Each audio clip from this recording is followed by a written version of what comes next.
Sup nerds, welcome to the Omni4Game podcast, episode 61. I'm Sean, I'm joined with Chris and Brandon as always. Sup guys, this week's Omni4Game recap. We go over our locals as always. Sean has a bit of a goof and he talks about it. We go over some top deck lists, and we hit your comment questions. So if you guys like this, make sure you like, comment, subscribe. We'll catch you in the next episode. First topic, locals recap. You good? Oh, it looked like you were doing something. Oh, me? I think he hit his mic. Yeah. Moving my microphone, but okay. That doesn't mean you don't have to stop talking. So you hit it. Yeah. Yeah, I'll go first. I got fourth last night. Playing Black Hybrid / like Mother Control. Mommy Control. Yeah, Mommy Control. I went X1-1. Round one, I played against Beelzemon, being piloted by Tyler. That was really fun because I just sat there and watched him deck himself out.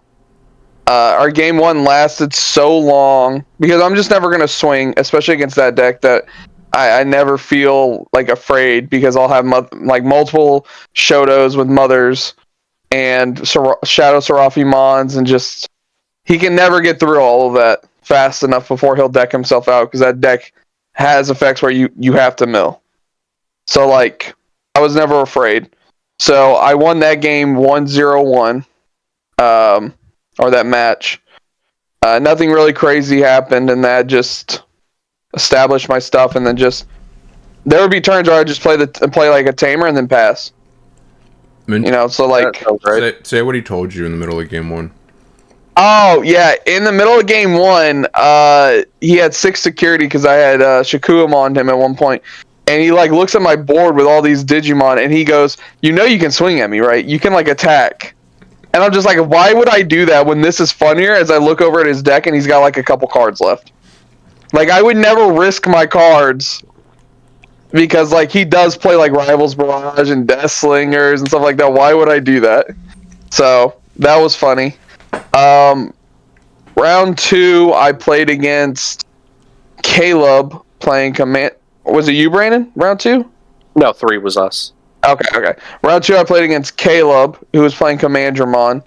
He was not too excited about playing against my deck, but I was actually a little like on edge because worried a little bit because one, Brigadramon can pop 7-cost Digimon when he Digivolves. All my aces are 7-cost. 2, he can swarm the board if he sees the right cards fast enough, and maybe I can't establish enough blockers, etc., etc. So I had to really just fight through his Brigadramons. I wasn't really scared of any of his other cards. There was like a couple games, or a couple times in game one, I think, where we were just trading cards, where he'd go like a Brigadramon, pop like a Shadow, and I'd be like, okay, I'll respond by going to like another Shadow to pop his Brigadramon, and we had a couple back and forth like that. I was gonna say, it really helps that one of your aces just straight up de-evos, like probably his best protection stack. Yeah. Because the Brigade once you de-evo the Brigade, it's like, haha. There was one point he had, I think, maybe 5 Digimon on the board and it's 2 Tamers, and I was able to Death X for free, blow up all of his Digimon but like one. But then I Digivolved into like Cherubimon or Shadow Seraphimon or something, and then was able to... No, I DNA'd into Shikuamon, and I think bottomed his very last Digimon to the bottom of his security. So I literally cleared off his entire board, and he was only left with 2 Tamers, so that was pretty cool. I think that maybe is the only match that Sean should or could upload. The rest just like take forever and are kind of like boring slogs, you know what I mean? But that was the only one where it's like, this is what this deck can do. Our matchup was pretty good. I mean, except for game 2, but we'll get to that. Yeah, game 2 sucked. That's what I'm saying. Like that one wouldn't be worth uploading because game 2 is like nothing. So I end up beating Caleb 2-0. Game 2, he ends up milling 2 of his Brigadramons in one of his mills or like his searches, and he can't play those out. and the only way he can add them back is with DCD Bomber, and he had just digivolved into one of his Brigadramon. So once I got rid of that, it was like those 3 of those are gone. Yeah. So once I got rid of that, I'm not too worried after that, and I'm just like, once Cherubi Ace hits the board, I can just start poking at him multiple times. So I was a little bit more aggressive against him, just because I knew if there was a chance I didn't open up well enough, he might just be able to outrush me. Yeah, definitely. So I ended up winning that one 2-0. I was also very selective when I would attack because he also plays security bomb. So I was more on playing my stuff sometimes, like the Shadows and the Cherubis, because his cards de-evo. So I'm like, if I just hard play him, he can't get rid of these most of the time. Yeah, he was playing DG Dimension and DCD Bomb, both cut off at 6 play costs. Like, the only thing he could do to out your hard played aces was Brigadramon. Right, so I started doing that. So I ended up getting that one 2-0. Round 3, I played against Brandon. Sean got down paired, and me and Brandon got paired. I was really hoping to actually face Sean, because I think my deck would have been a little bit more advantageous into his. It would have been the most competitive match of the evening for me, for sure. It definitely would have benefited me as well. Yeah. Because if I would have played you in the finals... Yeah. So I ended up playing against Brandon, who's playing regular Omni Ace. Game 1 was pretty back and forth. We couldn't remember. Sean looked at my hand, but we're pretty sure I didn't have a Mercurymon in my hand. But if I did, you don't hand shuffle very often, and you barely like fan your hand out. But I don't think you had one. Yeah, if I would have had one, I may have ended up winning game 1, but it was very back and forth between us. I had an Edamon, a Cherubimon, and then like 3 mothers, but both my Shotos were stunned because Metal Garu.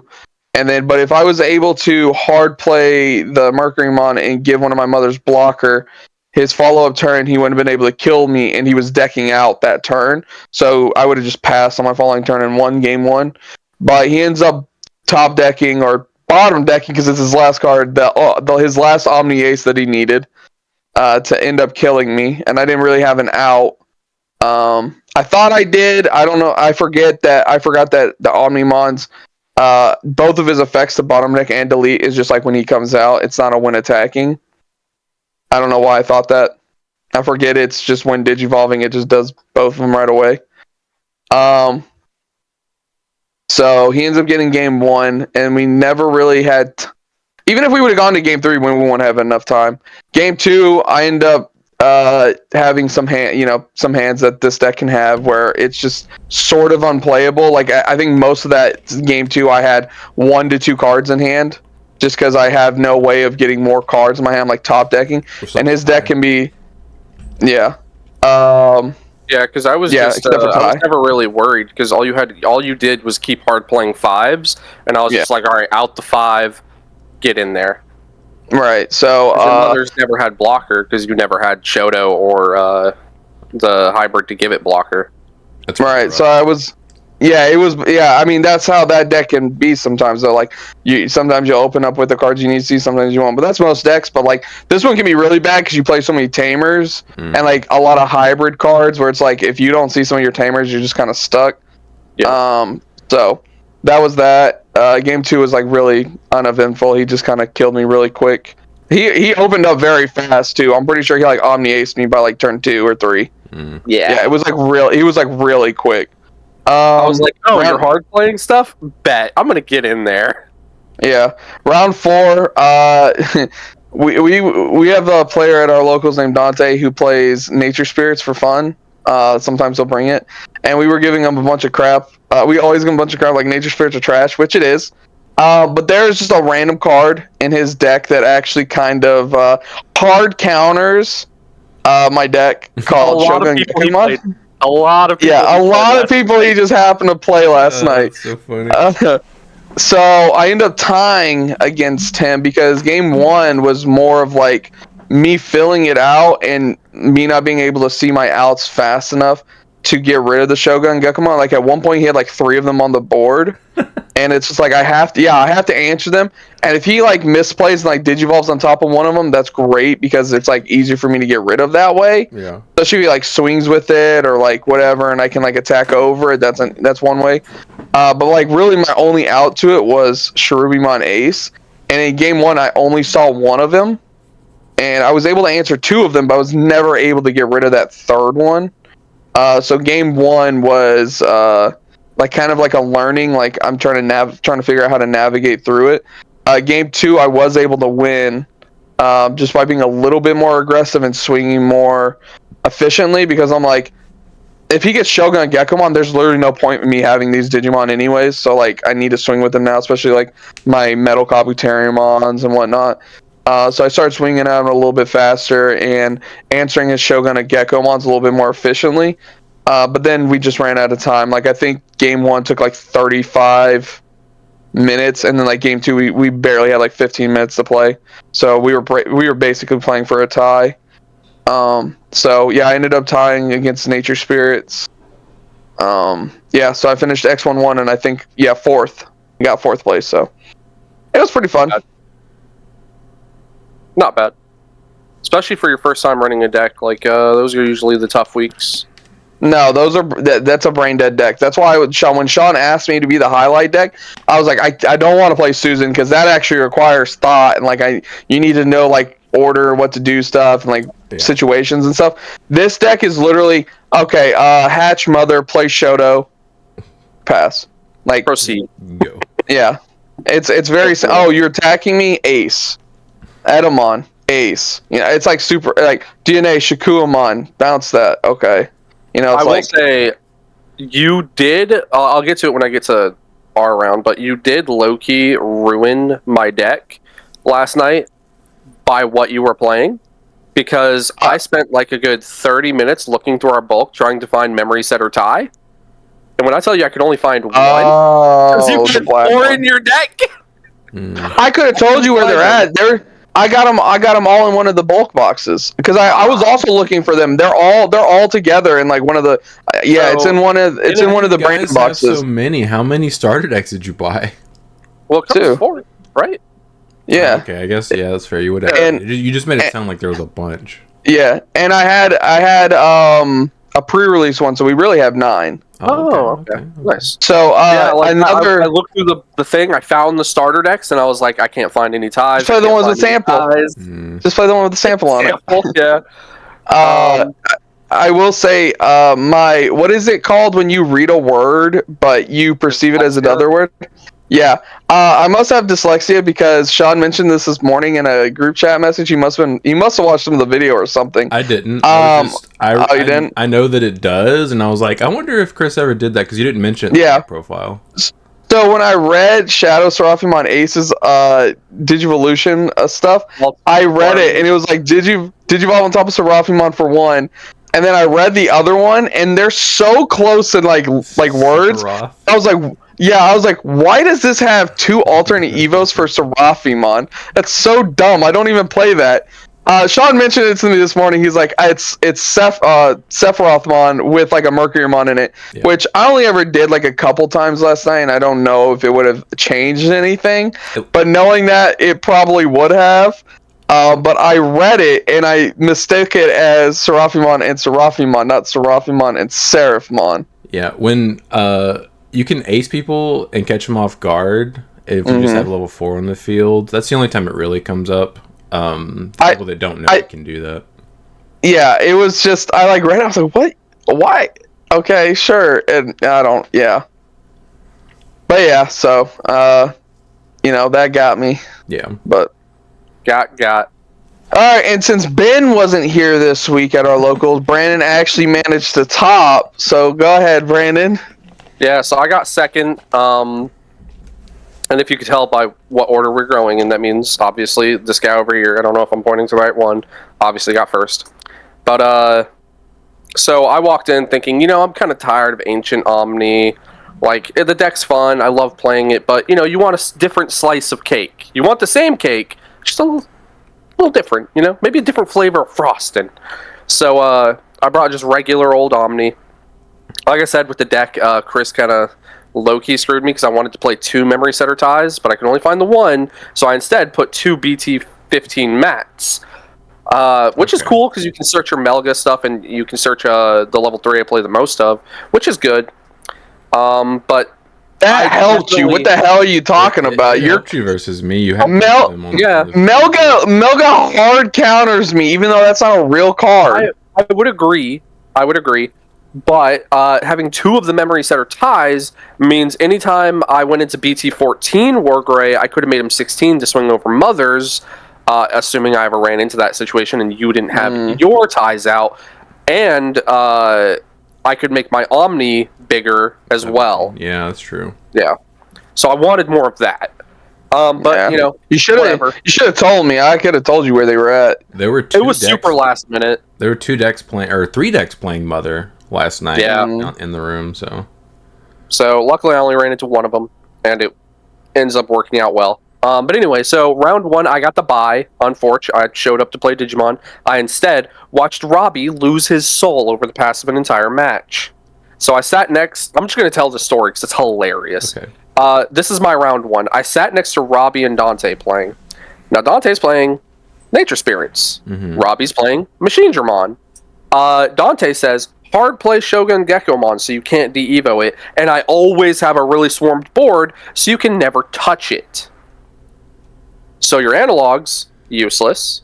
Your blocks, useless. Your Machinedramon, useless. And then you're thinking, oh, well, he can just turn his card sideways and, still chew through his security or something like that. No, Dante stunned his Machinedramon 4 turns in a row. Just 4 turns in a row. Just stunned it. What card was he using to stun it? There's a level 4, I think, that has an on play that suspends it and it can't unsuspend or something like that. Oh, okay. That's right. There's a couple... I think there's a couple blue cards that make it to where it can't suspend. Right, okay. Yeah, just general just stun. It was just so funny because all night we were just like, Robbie, how the hell did you lose to that? And he just like, because none of us knew what his cards did. Yeah, none of us knew what Nature Spirits were doing. He was just like, he kept stunning my stuff, and we were like, what does that mean? Just win. Just win. Just have the out. So, yeah, I watched him slowly lose his mind over the course of 2 games. Poor Robbie, dude. Robbie got bullied last night. He played into every poor matchup he had with Machinedramon. He went through a gauntlet of terrible matchups for Machinedramon. Yeah. He ended up playing against regular D-Reaper, and he said he had to block Reaper 6 to 7 times. Because, the Reaper's huge. Yeah.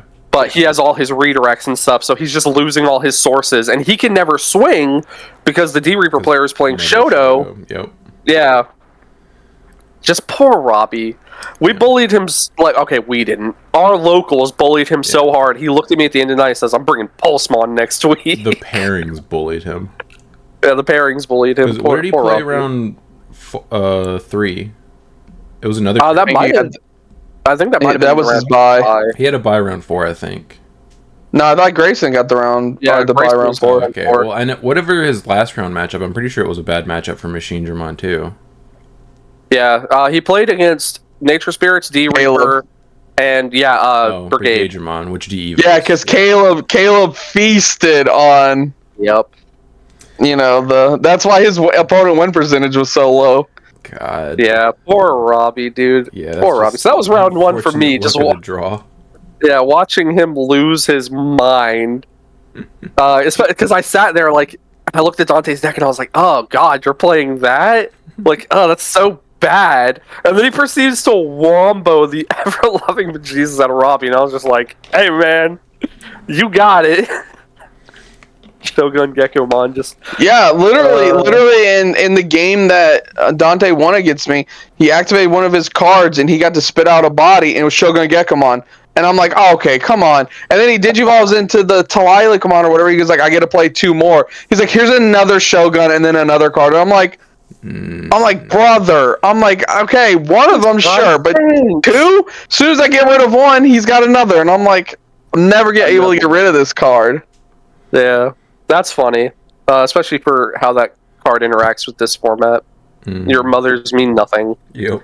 Yeah. So, my actual first round was against Bunnies, being piloted by Grayson. Game 1, I just did my usual game plan against that deck. Wait for the Rapid to expire. Because almost nobody uses Mega Gargo proactively. They should, but they don't. They're always wanting to ace you with it. And I'm just like, cool, your level 5 doesn't have protection anymore. Out it, get in there, win. So that's the game plan. Game 2, I low-key bricked. Like, my opening hand was pretty solid, but then I was never seeing the pieces I need, and he actually, I guess, learned from his mistake and went into Mega Gargo proactively and was able to, like, double-check with Alliance for game. Because of the Lotmon. The Lotmon gave it Alliance. He did. Wow. And then game 3, the exact same thing happened as game 1.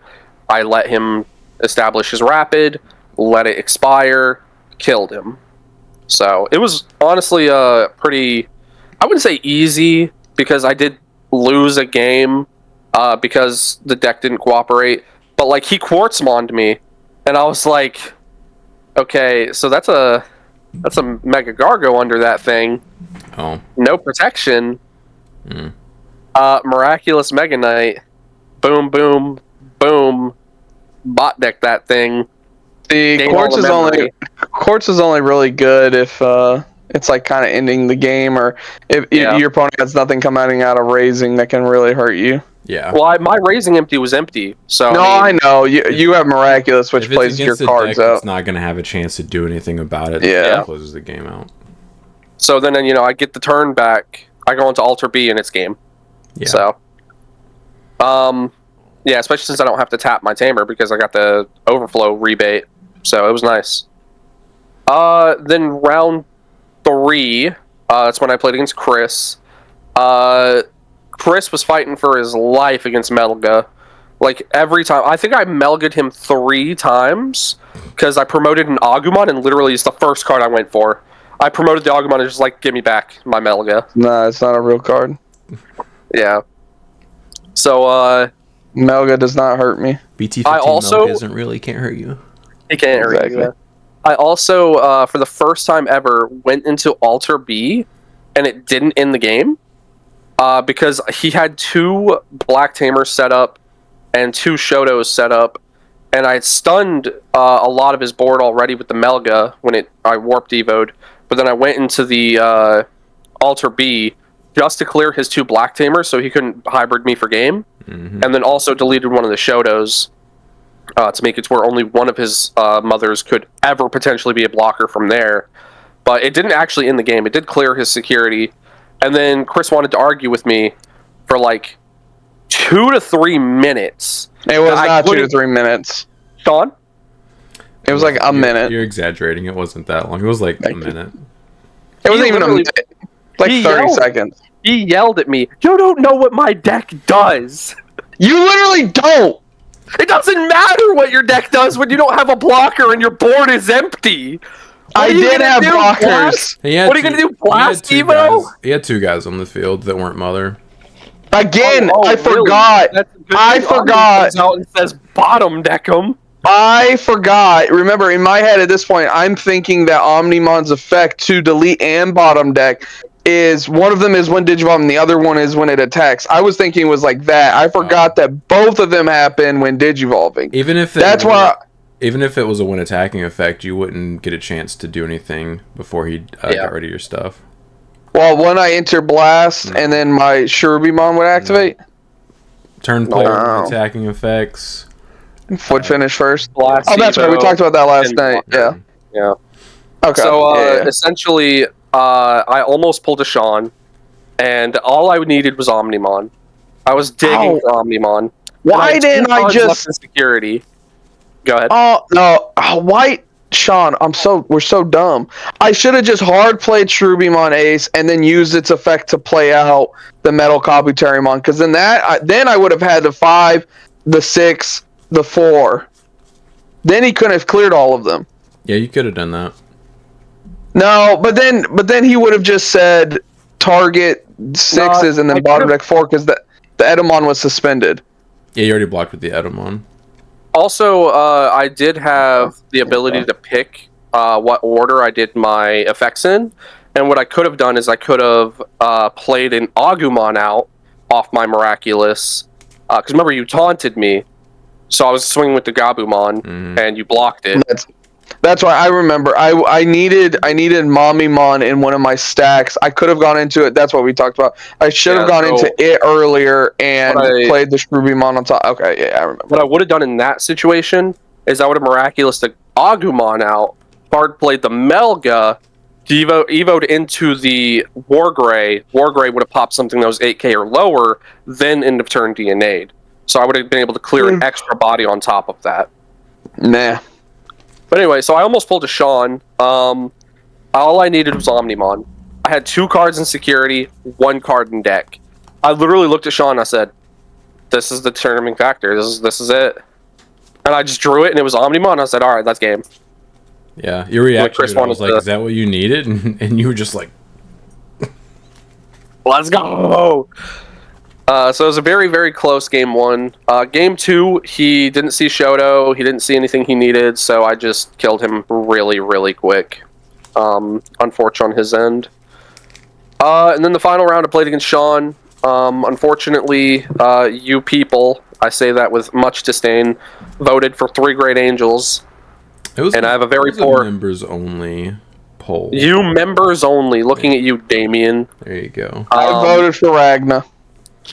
Yeah. So you guys voted for 3 Great Angels, and unfortunately I have a very bad matchup into that. And I just got rolled. Waffle stomped. Felt bad. You have a card that does stuff. I have 1 card that does stuff. Hey, you did it to me game 2. Too bad you were literally already prepared for it. I was. I could sense it, dude. My spidey senses were tingling. So his spidey senses were telling him he's got the field before I passed turn. He's got an Alter B in his hand. I was like, I just feel it coming, dude. I just need to protect myself, because if he doesn't kill me here, he's super dead on my turn. Yeah, you'll never see me coming. Yeah. Should have played Death X in my deck. How many Death X's were you playing, Chris? 2. Okay, so we still had 1. Yeah, I could have played Death X. Yeah, hindsight's 2020. Something like that. Anyway, my turn. Yeah.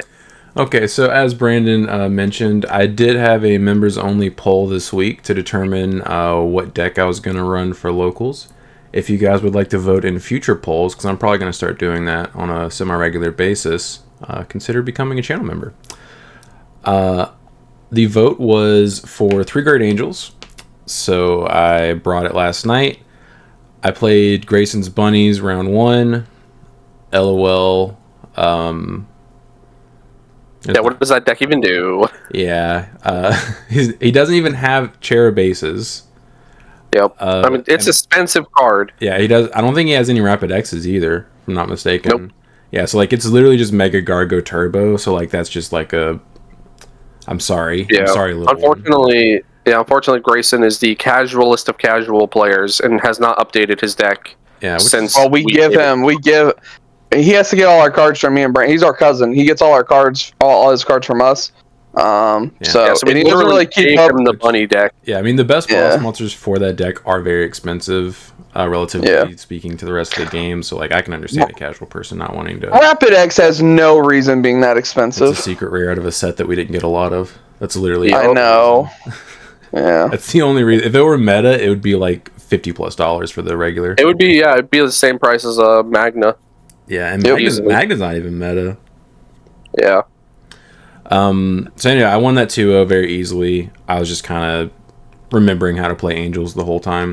Round 2, played against Nature Spirits, and we do meme on that deck quite a bit because it deserves it. But I did go into the matchup respecting the fact that I don't know what almost all of the cards do. I did remember that the Saber does DP minus, so I'm like, okay, they for sure have DP minus. That means they can out some stuff. And I was like, I feel like it probably has D-Evo. I couldn't remember for sure. I know that I've read all those cards, but I don't really remember what any of them did. Your retention of those cards was not high. So I technically we've all read it. Yeah. I respected the matchup. I wasn't going in like, oh, this is a joke of a deck. I'm just going to roll you. I'm just going to herder. Game 1 was a roll, although I'm fairly certain Dante bricked. He couldn't really do much. His hand, yeah, I saw his hand. It was pretty bad. Yeah. Game 2, I was rolling along pretty well. I had like 4 or 5 guys in the field.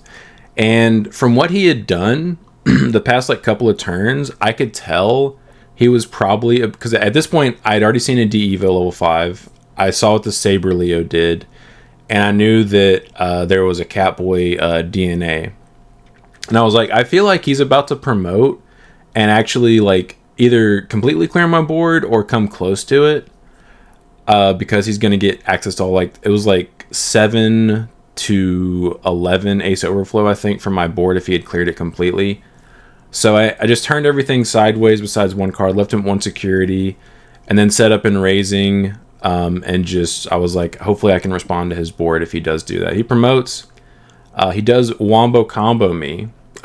He completely clears my board with access to all of the Ace Overflow. He gets enough memory to where you can just keep doing stuff. And he goes into Catboy with a Saber Leo. And then Catboy plays out another Saber Leo and then a Rookie. And completely clears my board. But he sets me to 4. And I was like, cool. I have been holding an Edamon with aces in my hand the entire game because I've just been waiting for this. So he doesn't have blockers, so I had an Angemon set up in raising. So I just promoted and swung just to... Because he didn't have a blocker, and I was like, if he aces me, good. And I was like, I'm going to just check the last security. It died to the check, so I got the hatch again. Evo set up to kill him on the next turn. And then I Edamon'd his Saber Leomon. And I had Shadow Seraphi in my hand. So it's over. Yeah, if Saber Leo didn't suspend something when he attacked, I could have cleared both of his aces because he had a Saber Leo ace under Catboy. Mm-hmm. But he suspended the Edamon, and I was like, bummer. I can't clear both, but I can still steal your turn. So I blasted into Shadow, de-evoed the Catboy to get access to the 4 Overflow, and the Saber Leo survived the security check because it was 9k still. And I was like, all right, cool, my turn. Promote. Everything had blocker because I de-evoed it down to the 5 under the Catboy. And I just ended up being able to go to 4 memory, and I hard played an Angemon and DP minus, and then I swung with Angemon that I hadn't, because I hatched a Pata, that's what it was. And killed the level 5 on the swing. And then I was like, if you have access... Because he had a 3 and a Saber Leo on the field at that point. And I was like, if you can ace me here, you can. Because it's still counter timing. And he was like, I don't. And I was like, okay, swing for game. And he was like, yep. So the funny thing about that is... Sean did that to him with his Edamon and stole his turn. Mm-hmm. When I played against him, I also went into Edamon. And he literally, under his breath, goes... The same thing happened with Sean, and then I'm like, all right, target your Saber Leomon. Yep. He was like, all right, attack. And I go, Shadow Seraphimon. He goes, oh, this is exactly what happened. And I'm like, my turn. I'd actually forgotten, but I stole his turn game 1 and game 2. So he put Saber Leo on the field game 1 as well. And I was like reviewing some of the matches already, and I stole his turn game 1. So won that 2-0. He did pop off on me game 2 though. So like I saw what the deck can do if you like see your stuff. Yeah. Having said that, I think it's way too slow and clunky to be competitive, but it does seem kind of it has some cool things. You can't forget it's still getting more support too. It desperately needs it. Round 3, I played against Pure D Reaper, played by Will, who was the Gallantmon player from last week, if any of you guys have seen that video. I had to convince him to play me because he just didn't want the business for some reason. Well, he thought it was LordKnightmon. He did. Yeah. Which I don't. I mean, Collision kind of ruins his day. Yeah, I guess that's fair. Just don't give Mother Blocker. He can literally never. It's optional. Yeah, but at that point, he's just losing the game. Period. Oh well, dude, take it anyway. Yeah. I convinced him to play me. I won the die roll, which is nice. I think I won every die roll last night, which is unusual, but I want to go second in my deck anyway, so like winning the die roll doesn't really matter, besides the Reaper matchup. So I won the die roll, hatch, whatever, he hatches. I hatch Cupimon, Evo into Pata, and then play TK, the 4-cost TK, and grab Magna Angemon out of my security and recover, and Will goes, wait, this isn't LordKnightmon. And I was like, oh, you figured it out? Yeah, it took you 4 cards. I was like, which one was it? Which card? He goes, it was the Cupimon, obviously. And he was like, this is either 3 Great Angels or you're playing Magnavax again. But anyways, he promotes, and he opened a Shoto with his mother, and it took me forever to see a Cherubi or another card I'm playing that gives me Alliance. And if I don't see either of those cards, I can't actually safely swing at him with anything that's not barrier, if I'm like just trying to bait him into blocking with something. So the game goes on for quite a while. I ended up getting very close to decking out, and it got to the point where I was just like, you know what? I think I'm just going to let him just drop Reaper on me. Like, I'm just going to wait. I'm just going to keep going wider and wider and just wait for him to Reaper me at this point. Because I still had... Let him turn Reaper sideways. Yeah, it took me forever to see my cherubs. I finally searched 2 in 1 turn, and then passed turn to him, and he did some stuff, and then he was like, how many blockers do you have? And I had turned a couple of my cards sideways last turn, so I was like, all my angels are blockers, so 4. And he was like, okay. And he strips his sources from his mother, and I'm like, yes, here it comes. And he drops a Reaper. Yeah, and he's like, he has Rush, and I'm like, cool. He's like, all right, swing, tuck 2 searchers, unsuspend, 17k, 1 check. And I was like, all right, counter timing. Oh, I'm sorry. I Edamoned him to pass turn on that turn. And I Edamoned his Gatekeeper to get off the field. And then I Cherubed the Gatekeeper to blow it up. And then after that is when he Reapered me. I guess he assumed I only had 1 ace in my hand, because he swung again. He swung with a Reaper, and I Cherubed that one and blew it up. And he was like, I think I just lose now. And I was like, yeah, I was actually hoping you would do that. So because of the double Cherub on my next turn, and I also promoted out of Raising, I had like 10 or 11 bodies on the field. And I still actually couldn't kill him because he had quadruple Shoto on the field. And I just swung out on him with Alliance. Everything that had Alliance, I gave it to, just in case he blocked with his mother. I didn't want them dying. And I finally got him to block with something with his mother, and then I just ran over the mother with Alliance because I couldn't clear all of his security. And then he just scooped after that. And then game 2, I saw Cherub pretty early. And I just swung with Cherub like basically every turn. And I actually forced him to block with his mother as I swung for game with Alliance. And she died, obviously. And he's like, yeah, it's game. And I'm like, yeah. That's giggity game. Yeah, so I won that 2-0 redemption for the Gallantmon matchup. And then round 4 played against Omni. I was really appreciative of Brandon for taking out probably the best matchup in the room against my deck. You're welcome. 3, thank you so much. Game 1, I kind of raffle stomped. Opened up pretty well. He didn't DNA Omni, or he didn't Alter B me. Game 2, I was rolling along, had a bunch of dudes on the field, and I was like, you know what? I feel like, because he had all 4 of the Mat and Ties on the field at this point, or Tie and Mats, whatever. I played 3 of them, and you hit the 4th out of security. Yeah, and I was like, he can Omni me without like he can pull turn back, and if he has Alter B, he can go into it. So I was like, I'm just gonna set up a second Dom to pass turn just to protect myself from Alter B. Because, like, if you don't kill me on your turn, I super kill you on mine. So I was like, I'll just go into another Dom. So I Dommed to pass turn. And sure enough, apparently you kept your hand because it had Alter B in it. So you had it the entire game. And I was just holding it like, this is my potential win button. I need it in this matchup. Yep. And I think I started the turn with 3 security. And you cleared all of them. But you could not clear all my bodies. And you swung for game. And I think I Shadow Seraphi'd you, if I'm not mistaken. And yep. And cleared. Devoted it down to Agumon. Yeah, and then I blocked -5k on the rookie next to it and killed the Agu by battle, and then you scooped. Yep. So I won that 2-0. Went undefeated. Angels are broken. They're still tier 1. The only tier 1 matchup that I think they would struggle against, but it's not necessarily an auto loss, is LordKnightmon X. But other than that, I think they still smoke most of the tier 1 decks.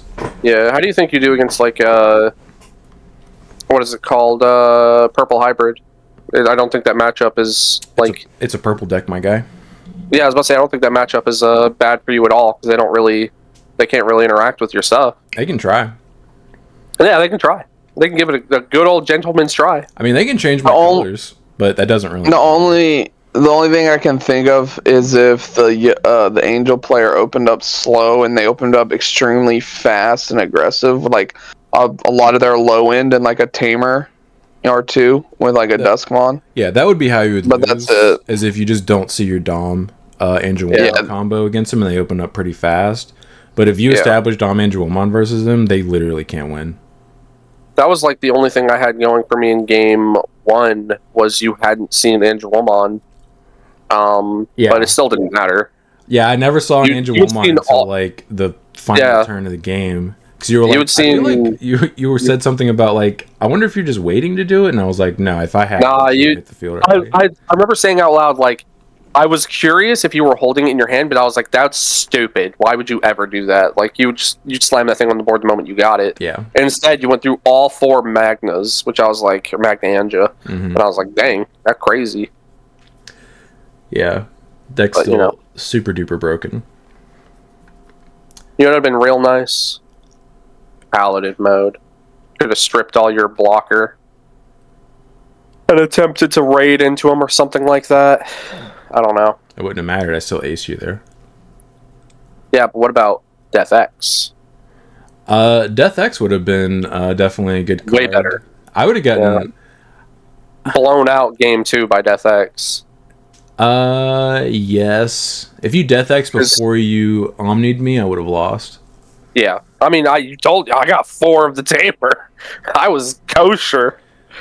Yeah. I was pretty sure that none of the people I was playing against were playing Death X. So I didn't play. I just played super hard into it every single match because I was like, I don't think they have Death X in their deck.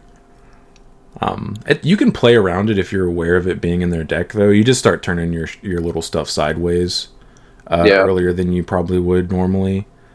But yeah, it makes it to where they have an out to your field potentially, but if you play smartly into it, they're gonna pass turn when they Death X you unless you have an ace on top of something. Yeah. Still, pretty fun locals, I think, for everybody except Robbie. Yeah, it was unfortunate evening for Robbie. I've had nights like that where you just, that doesn't happen at locals, but I've gone into big tournaments where I'm like, all right, I just need to avoid like this matchup, and I'm just like, all right, this matchup every single, like the first 2 rounds. You just won the gauntlet. Yeah, it just wasn't my day. Yeah, one of the only times I played. Yeah, one of the only times I played in like a big online event, it was like, all right, cool. Let me just try to avoid like Numa. Like I have an okay matchup into it, but it'd be nice if I avoided it. Numa. It's like okay. Also, everyone represented deck when it happens. So. Also, everyone roast Ben in the comments for not showing up to go to watch the Mike Tyson Jake Paul fight. You waited until like 11 something to watch one of the most boring fights of all time. You watch a sparring session. How is it? And I've seen highlights. I saw Mike land some like decent hits on him and then never follow up. And I go, one highlight. I saw a highlight of Mike like landing a very good punch on Jake and kind of like shocking him. I'm like, why isn't Mike going in? Oh, that's because this is rigged and the contract is literally stated this is going to decision. There's no way Mike was going to win that fight. I don't care what anyone says. Okay, everyone roast Ben. The only good fight on that card was the Serrano one. That's right. And not only did Serrano land I think over 100 punches more. It was really bad. She and her opponent got deducted a point. She ended up losing that fight. Landed way more punches. Her opponent got deducted a point, and she somehow lost the fight. Did she get knocked out, or was it by decision? Decision. How the hell? That's the second.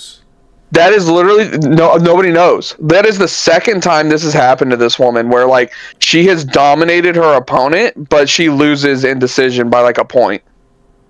Yeah, look it up, Sean. It's weird. It's very weird. What the hell do they score by that allows them to overcome 100 more punches landed? Sean, it was weird. Like if you look at the like punches thrown and punches landed, they threw almost like 400 to 500 punches. And then you go to the Mike and Jake one, and it's not even close to half that. It was literally a sparring session. Yes, it was bad. Like that fight was the only good fight on that whole card, and like those women went out. So Serrano had like the biggest gash right above her eyelid. Like it was like this wide, like the cut, like it was opened. Yeah. It was crazy. This reminds me of last year when TJ Watt was robbed of Defensive Player of the Year by Myles Garrett because Myles Garrett led him in the most almost had yous. I believe he led the league in almost had yous, if I'm not mistaken, by the advanced metrics or something. I think it's the second time TJ Watt's been robbed of DPOY. I thought it was really funny. I was just scrolling Facebook, and I saw a post, and it was like script for Mike Tyson Jake Paul fight has been leaked, and it's literally going to end in decision at the final round. It's basically going to be a nothing match. Yep. Jake wins. Yeah. And the thing is, like, after the fight, when they were all talking, they were suddenly all buddy-buddy. Jake's like, hey, I respect Mike, blah, blah, blah. You know, like, he came out here and did this. And then Mike's just like, I'll just take my $20 million and leave now. Like, we're good now. I mean, it's an easy payday for him, dude. He's like, oh, I just both of them, for like 50 minutes or whatever. Okay. I did see highlights, actual highlights for the event. It was an interview taken before the fight, and it created a meme because Mike Tyson walked away and he had both cheeks out. Both cheeks out, yeah. Both cheeks out. That's going to be a meme for a while. Vicious win. Saunters away with both cheeks Vicious win. Kisses interviewer on cheek. The cameraman walks away with double cheeks out on his naked ass. I'm like, come on, man. Give the guy. The cameraman hit him with the. Ooh. You can't respect him enough to not pan down on his naked ass as he walks away in the locker room. Oh man, okay. That entire event seemed like it was a joke. It was, and anyone who watched it expecting anything different, joke's on you. Sorry you wasted your time, and I'm sorry Netflix suddenly turned into Internet Explorer. At least, yeah. At least you didn't have to spend money on it, because if you already have a Netflix subscription, it was free for you. So at least you didn't have to pay like $60 to $80 for like a pay-per-view to watch it. I feel sorry for the people that signed up for Netflix just to watch that garbage. Yeah, I'm sure there's go sign up to HBO Max and go watch The Penguin. That's money well spent. I haven't seen that, but also Ben literally could have gone to locals and still watched the fight because it didn't start until after we were done. Yep. Yeah. So, shout out to Ben. Shame on you, Benjamin. You're the reason why Brandon topped. It's because you. Yeah, thanks. Ben. Thanks, Ben. Ridiculous. By the way, we have a community Discord now. So if you're interested in joining that, the link will be in the pinned comment below. Also, I commentated with Risu the Squirrel, Eagle ATX Gaming's Thursday Night Locals.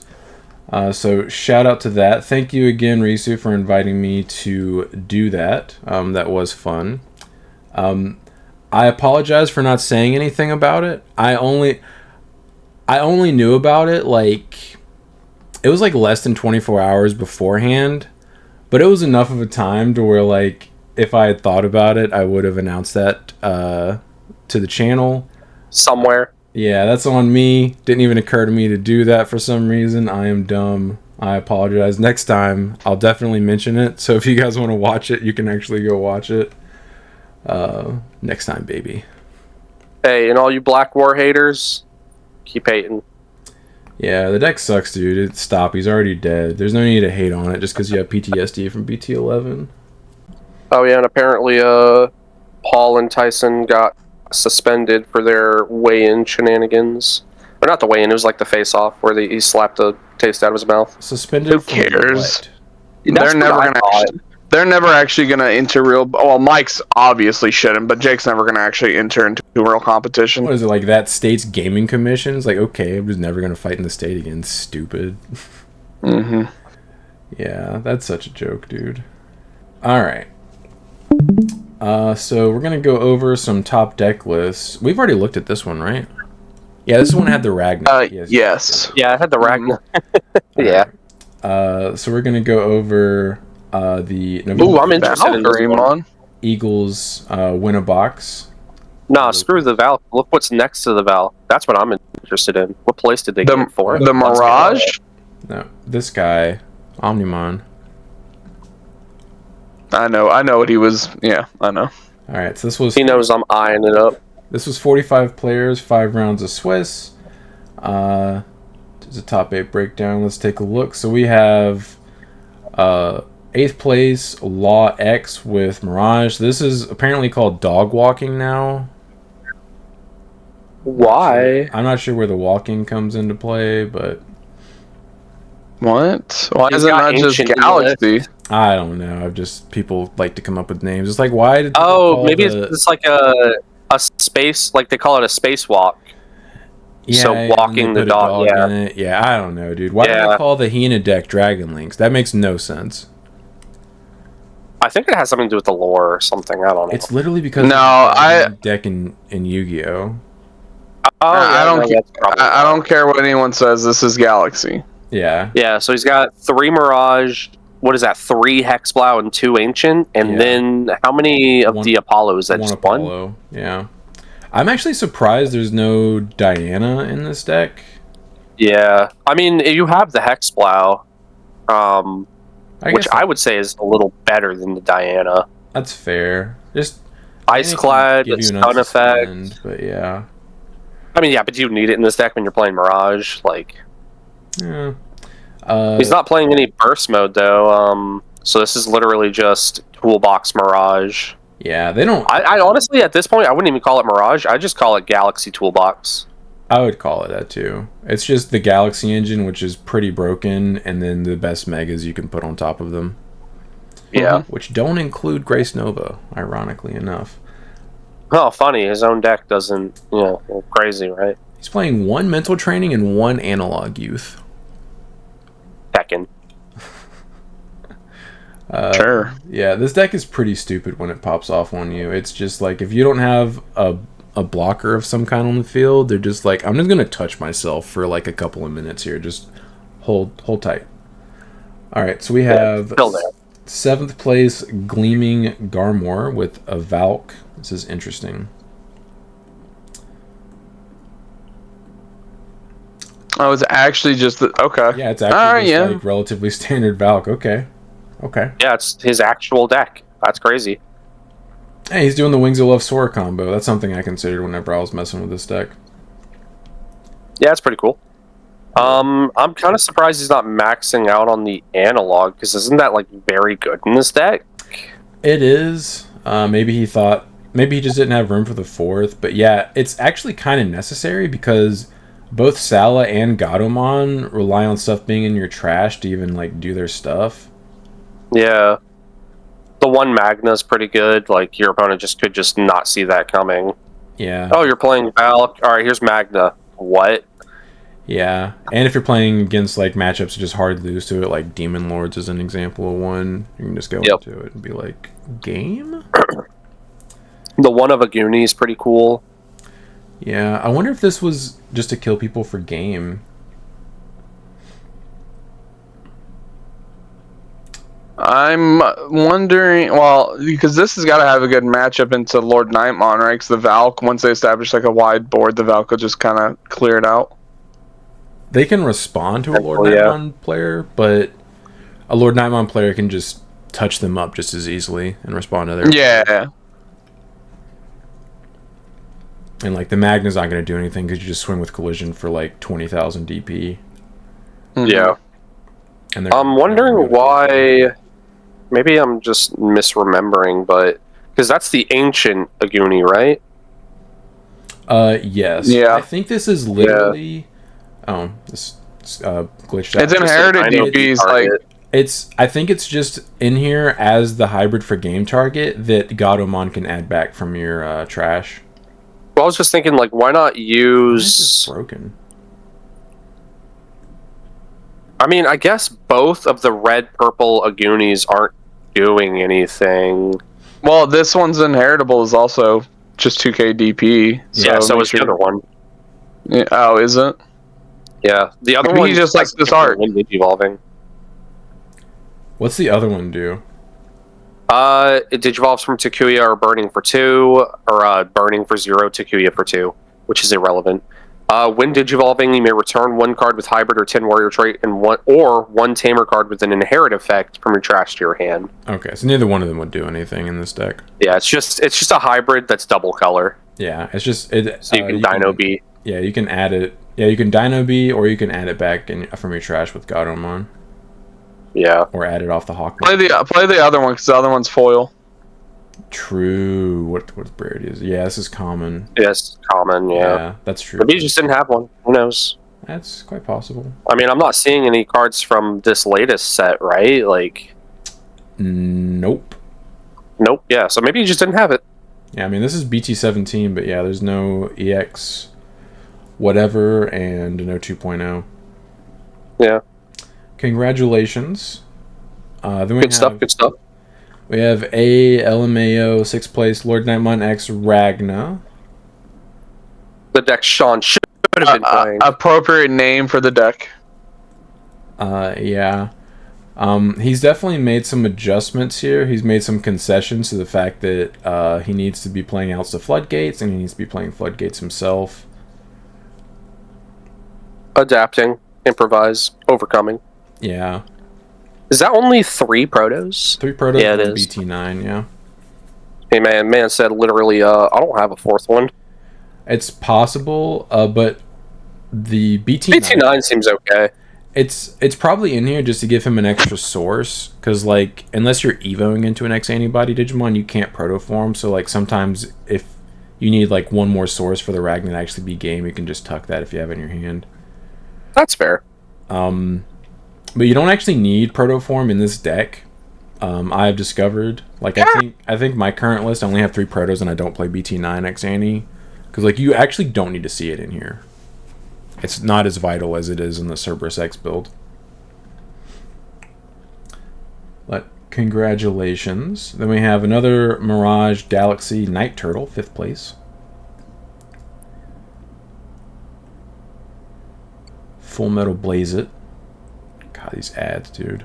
Yeah, he's playing the weird seal, like Levia, weird looking guy instead of Ancient. Yeah, the Decode level 5 guy. Cool, I guess. Yeah, it's an interesting choice. I'm not seeing any major differences outside of he's not running analogs, training, and he has the option, the full instead. Yeah. Cool beans. The ratios of the megas were about the same too. Yeah, I think they were. Then we have IDBW, 4th place Omnimon Ace. See, me looking at this. This is Ancient. It's the Ancient. Oh, this is Ancient. Yeah. Let's go. See, Makes me looking at this is like the cameraman. Yeah, is like the cameraman panning to Mike Tyson's booty. This gets my juices going. Okay. So words there. I will say his tamer setup is a little different than mine. He's maxing out on the Matt Sora. He's only playing 3 of the tie. Mm-hmm. Other than that, I mean trainings as well. I cut the trainings. Yeah. Interesting list. I think the only changes I have conceded is I put in a 3rd copy of Metal Garu. I put a hybrid for game target. Just a normal Lobo. If I was playing it in like a big event, I'd put Korikaku just on the off chance there's a ruin mode potential. Yeah. And the level 3 lineup. I'm running Rabumon. That way I can trigger Ancient Garu if my opponent doesn't have anything on the board. Mm-hmm. What? This makes I wonder how often the Oh, sorry. I was gonna say. I wonder how often the Gabu X bot deck stuff that he needed. I would imagine it's like a 50-50. Yeah. Then I mean, it searches Ancient and it searches the Melga. That's. Mm-hmm. And I guess you can grab Omnimon off of it as well. You can, yeah. Alter Bior. We have Donut with third place playing Fenry. You wouldn't get that reference, Sean. Okay, Rengoku. Must be some weeb stuff. It do be some weebin stuff. Why is this abbreviated to Fenril when it's Fenril? Probably just Can someone explain? Probably just a typo. No, I've always seen it like that. Everyone abbreviates it like. Oh, really? Like, why? It's Fenril Lugamon. Why is it Fenril on here?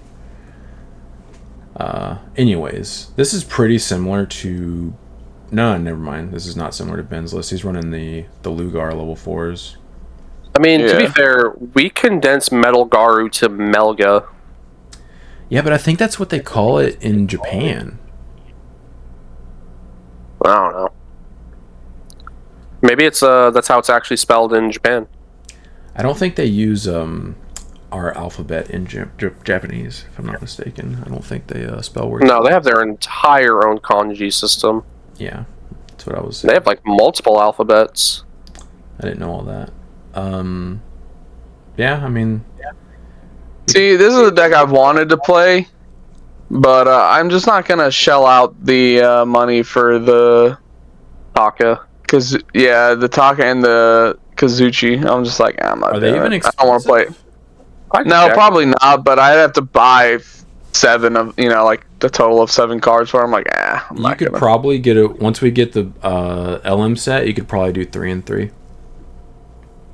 Oh, because of the scramble card, right? No, because of the memory boosts. Memory boost, yeah, that's what I meant. They came in BT 16, right? I think, yeah. I don't know how to spell his name, so... Kazuchi, it's Kazuchimon. Another one is Tamagotchi. Well, he also said... You are assuming that I am just... No, it's not 16. What did he come in? 15. No, it's not 15. That's Apocalypse. 17. 17. Okay. 17. Jeez. 14. Yeah, keep guessing, Chris. You're almost there. Come on, let me pull up Secret Crisis. Thank you. God, I'm gonna find it before you do. They're like $6. Yeah, they're cheap. Yeah, if you're not getting the alt arts, they're cheap. The alt arts are 30 and 20 respectively, but like Fenriluga Taka Mizuchi is 17, and then the Taka is like 5. So what, like 80 or not the Taka, the Kazu. 80 or 90 to be able to play this deck. Also, you'd have to get the Lugamons. I don't know how much those are. We have the Lugas. Yeah. We literally have everything but those. Well, 3 cards. We don't have the Fenrir Lugamon, but I wasn't counting that because that's like probably like pennies. It's a rare. I'm sure it's free. Yeah. Once we get the LM set with the boost at search yellow and purple, this deck is gonna become a problem. Just so you know. Because now they can actually search it. Yeah. We might also have to grab Cracker Fang as well, because I think that was also a rare from 17. Actually, it was an uncommon. An uncommon, yeah. Oh. I think we only have like 1 or 2. Yeah, it's because we couldn't buy boxes of 17. That's why we don't have any of the bulk. Crazy, am I right? Second place Moss with Ancient Gray.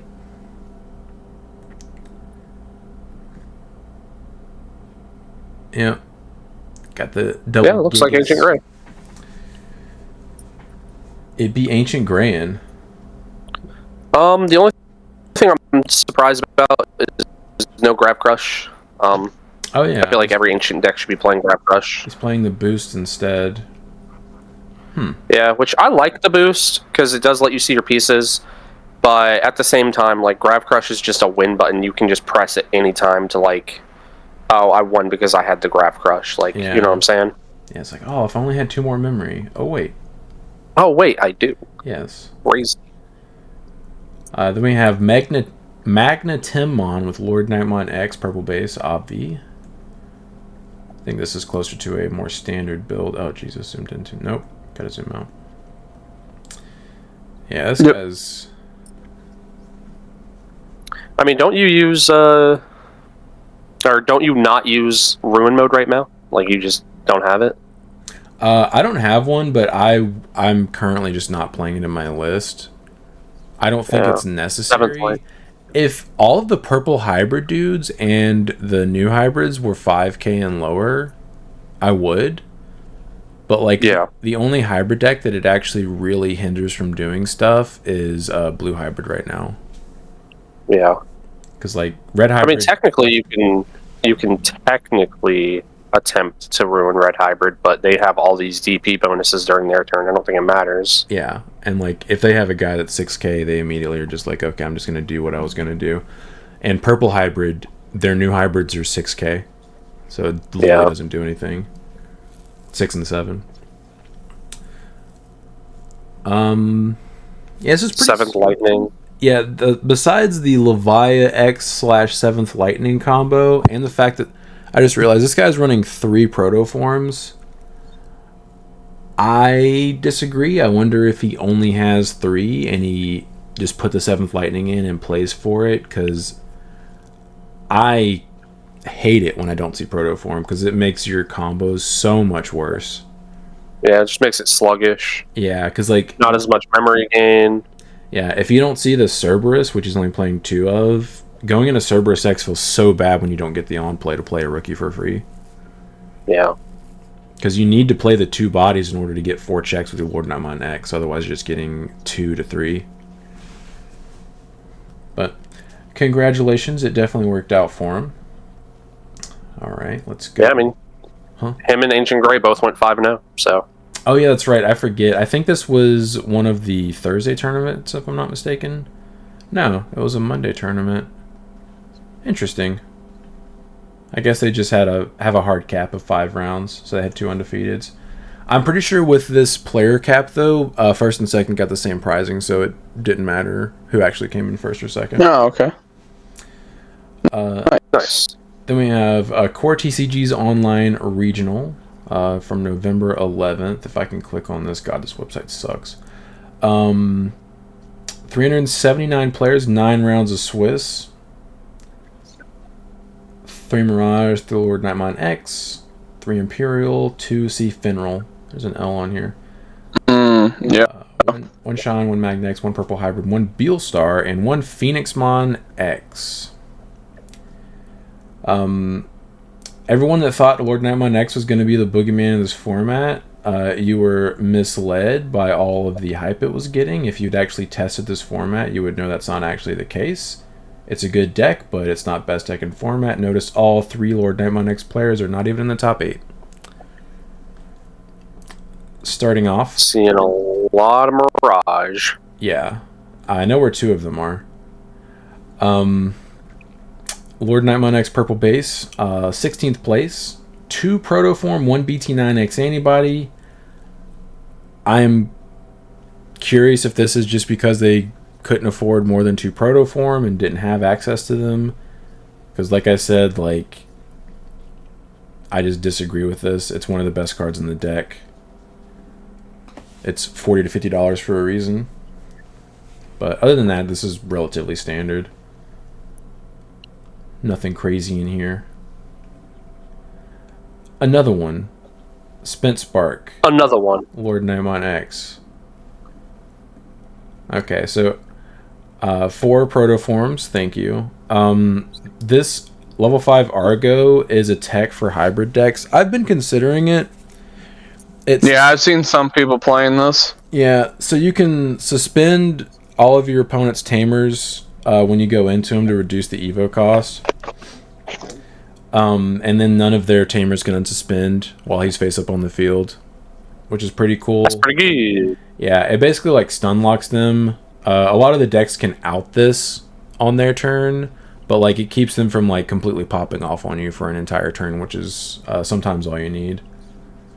Right. Yeah, I was about to say, as long as you're stopping them from one turn, that's what you need. Yeah. Also playing the Ruin mode. Yeah, I just haven't felt the need to make space for it at this point. I just don't think it hurts enough of the matchups that I struggle with to warrant a spot in the deck. It's a good card, but I'm just like, other than that, nothing too crazy in here. This guy's also playing the 7th Lightning Levi X combo. I've messed around with this. I'm not a huge fan of the 7th Lightning. It is nice, I will say, to have Levi X and 7th Lightning or like the equivalent in your deck, because like anytime you draw them, it's an easy discard. Like you don't have to think about what you want to discard. It's just immediate, like, oh, this card is going in the trash. Because sometimes you do struggle deciding what you want to discard. 14th, Terrax Finroll.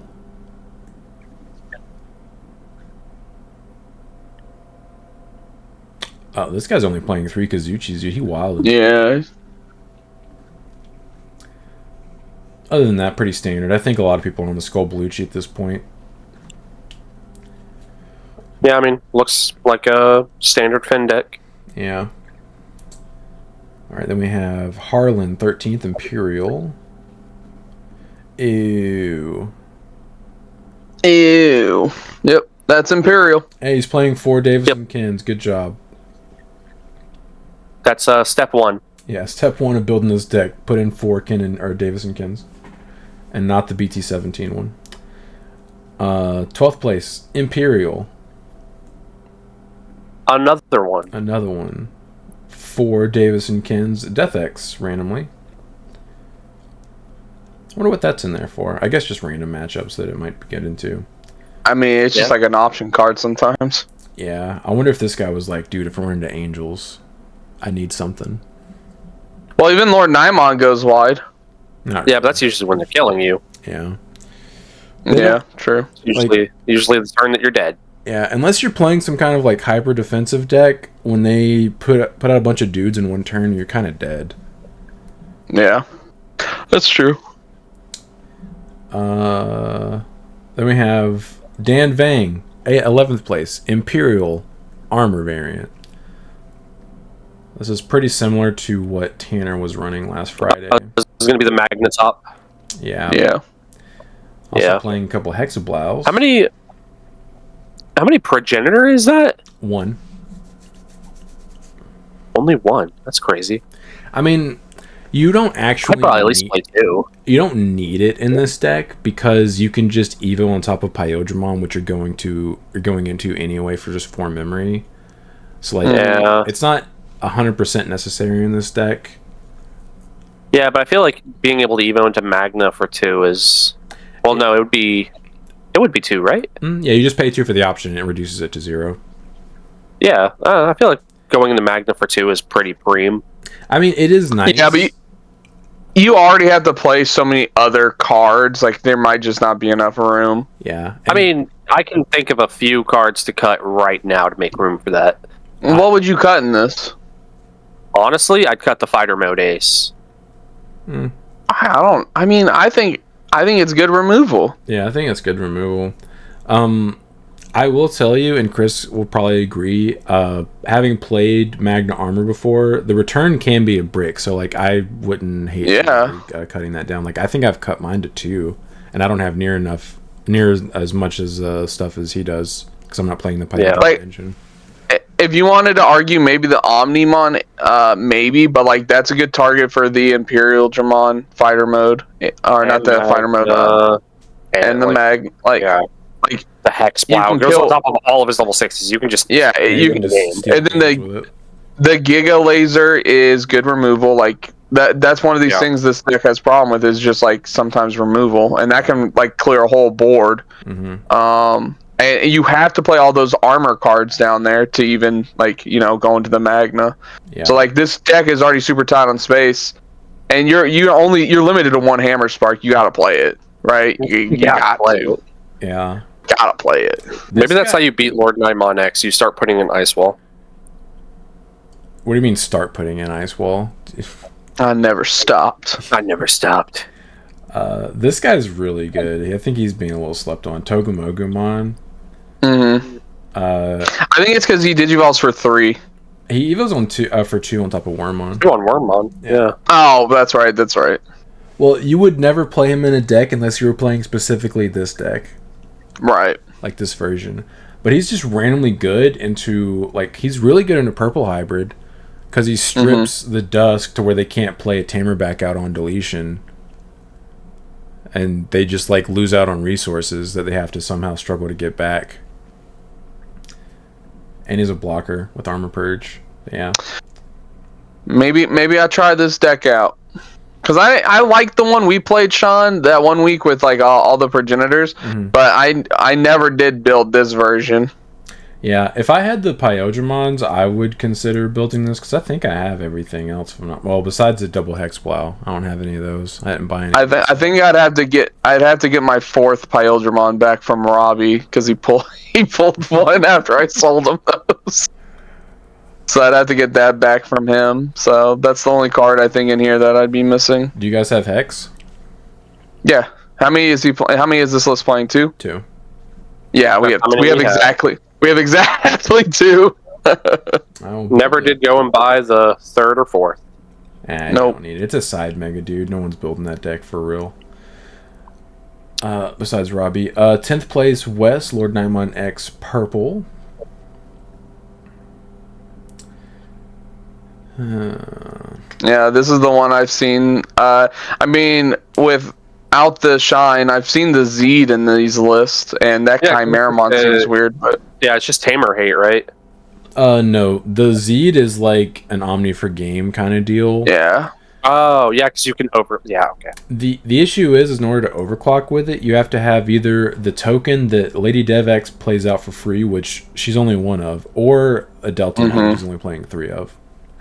Yep. Because it has to be the correct type to overclock. That's right. Yeah, it's either a token or a composite trait, which Deltamon is.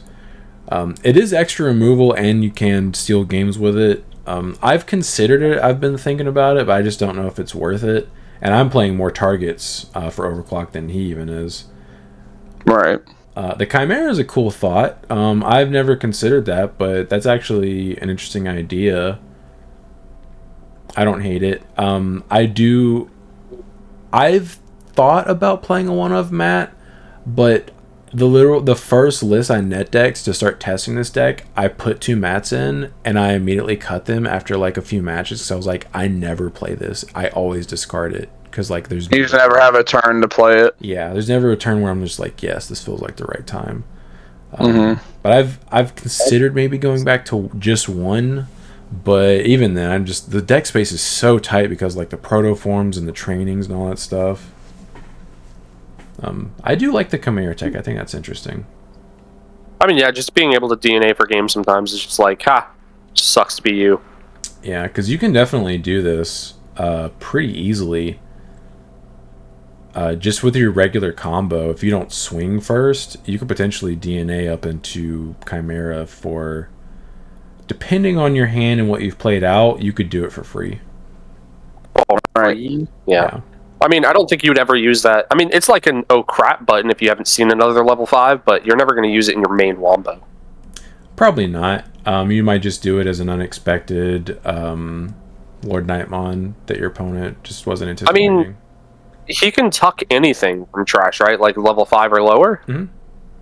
Yeah, so you can tuck a Cerberus X to get his unsuspend effect as well. Yeah, you can. So yeah, it's like a 5th Cerberus X almost that you can evo into for free. Brian, shut the hell up. We're giving him ideas. I have to get Chimeras again. I sold my alt arts like... I think we have some if you want to borrow. Brian, shut the hell up. Sorry, no, we don't. We don't have any Chimeras to borrow. My bad. Funnily enough, the last deck I played Chimera in was literally yellow LordKnightmon. I think I played 4 of it in there. Maybe, no, I think it was 2. It's 2.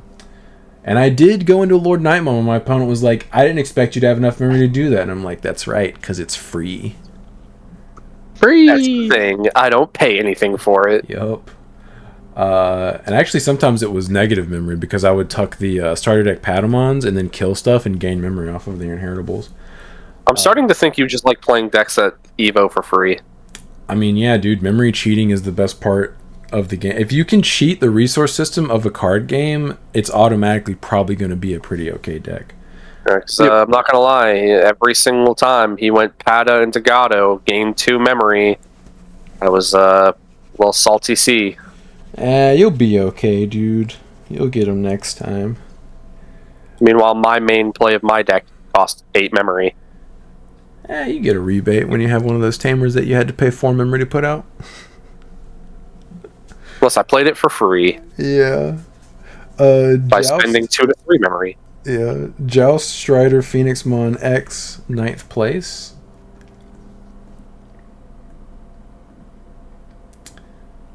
This is definitely interesting. They're playing 1 Valk, 1 Crimson mode, and... Are they not playing Garuda Ace, or am I overlooking it? No, it's not. I don't see it. What the heck? No, it's right. Isn't that it right there? Nope. No. Neither one of these. That's Garuda and Garuda X. Remember, that's Garuda X. Okay. This is really surprising because that is normally a 4 of in this deck from what I've seen. Yeah, crazy. Yeah, because you play it for free off of some of your effects, and it puts the tamer that you bounced into your hand back down. Huh. That is really surprising. Well, it worked out for him. Also playing Proto form, which is... I guess that's just for longevity, and it makes the Phoenix X cheaper, because I think your only X antibody targets are the Phoenix X and the Garuda X. Yeah. Who knows, man? We don't play this deck. That's fair.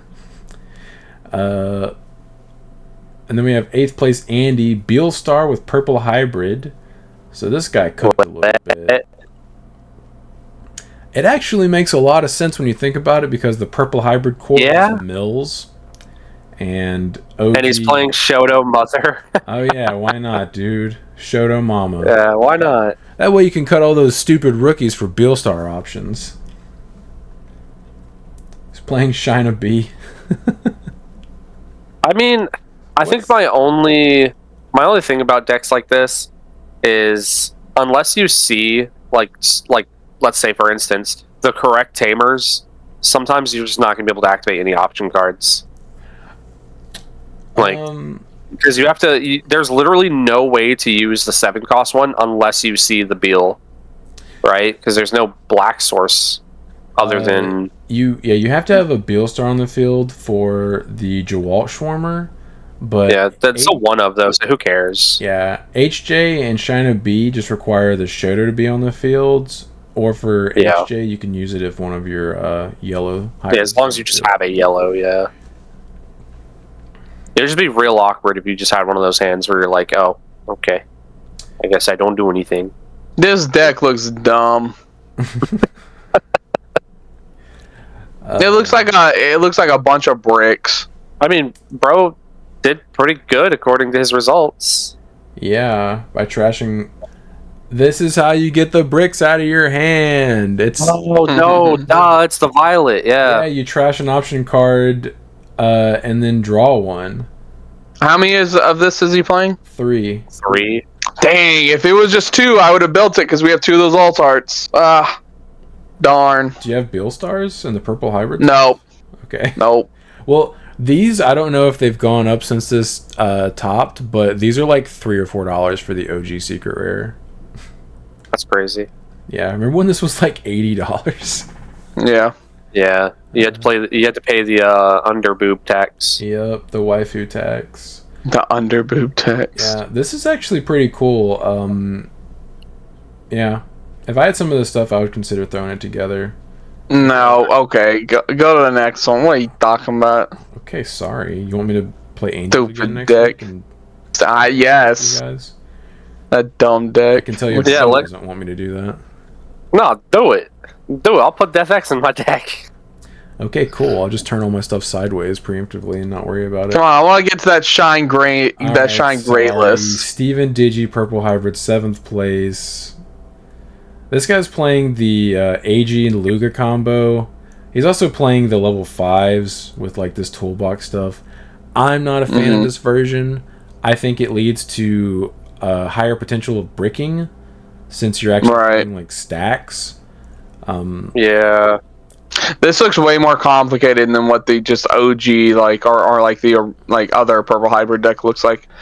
Yeah. This one looks like it requires more steps, and I don't like that. It does. You're not going to put your opponent on a clock like turn 1 to turn 2 like the other one does.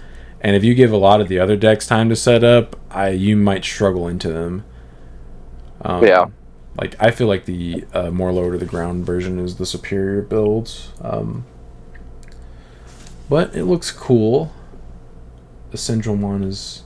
Like, I like the ideas of the Fenry, the Fenry and the AG stuff, because like you can just unmind link and you get to keep those tamers. Like that, I understand. It's just like the rest of it is just like that's too much. Yeah, I mean, plus on top of that, if the hybrid dies to their check, don't you just get to play it out back anyway? Yeah, that's the issue. Is like the purple hybrid stuff. The Duskmon inheritable plays the purple hybrid for free on deletion, Right. or the purple tamer, or the tamer period. Sorry, it's not even purple.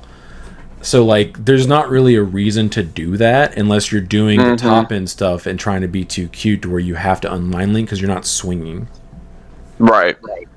So, yeah, I mean, but don't both AGs also give Alliance? They only give it to SOC and that's Dark right. Animal, I think. Yeah. And let me double-check. I'm pretty sure one of them's a wizard. You're a wizard, Harry. You're a wizard, Harry. Aloy was a warrior. Duskmon, wizard. Kaiser Leo, cyborg. Interesting. Obviously, he's also... Oh, you can play that in Machine Jamon. He's a level 4. And Velgramon's a giant bird. I said what I said. Velgramon is a giant bird. That's not wrong. Yeah, Rihi's also a warrior. You can play Jet Sylphie in Machine. That's a cyborg. LOL.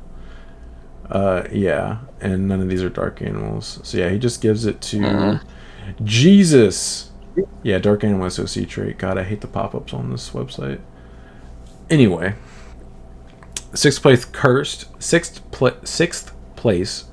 Fenry. Yep. Okay, this Playing 4-4-3. Yeah. This looks very close to Ben's build. This is the version that I think is probably best because this little taunt combo is so annoying, dude. Taunt is such a broken mechanic in our game. It's so stupid. Yeah, as soon as they printed ace cards, I mean, this deck obviously doesn't play ace cards, but yeah, as soon as they printed them, it's like nice. Yeah, it's still really good because like you can taunt somebody and just put up a massive blocker on the field and just be like, it's dead. Yep.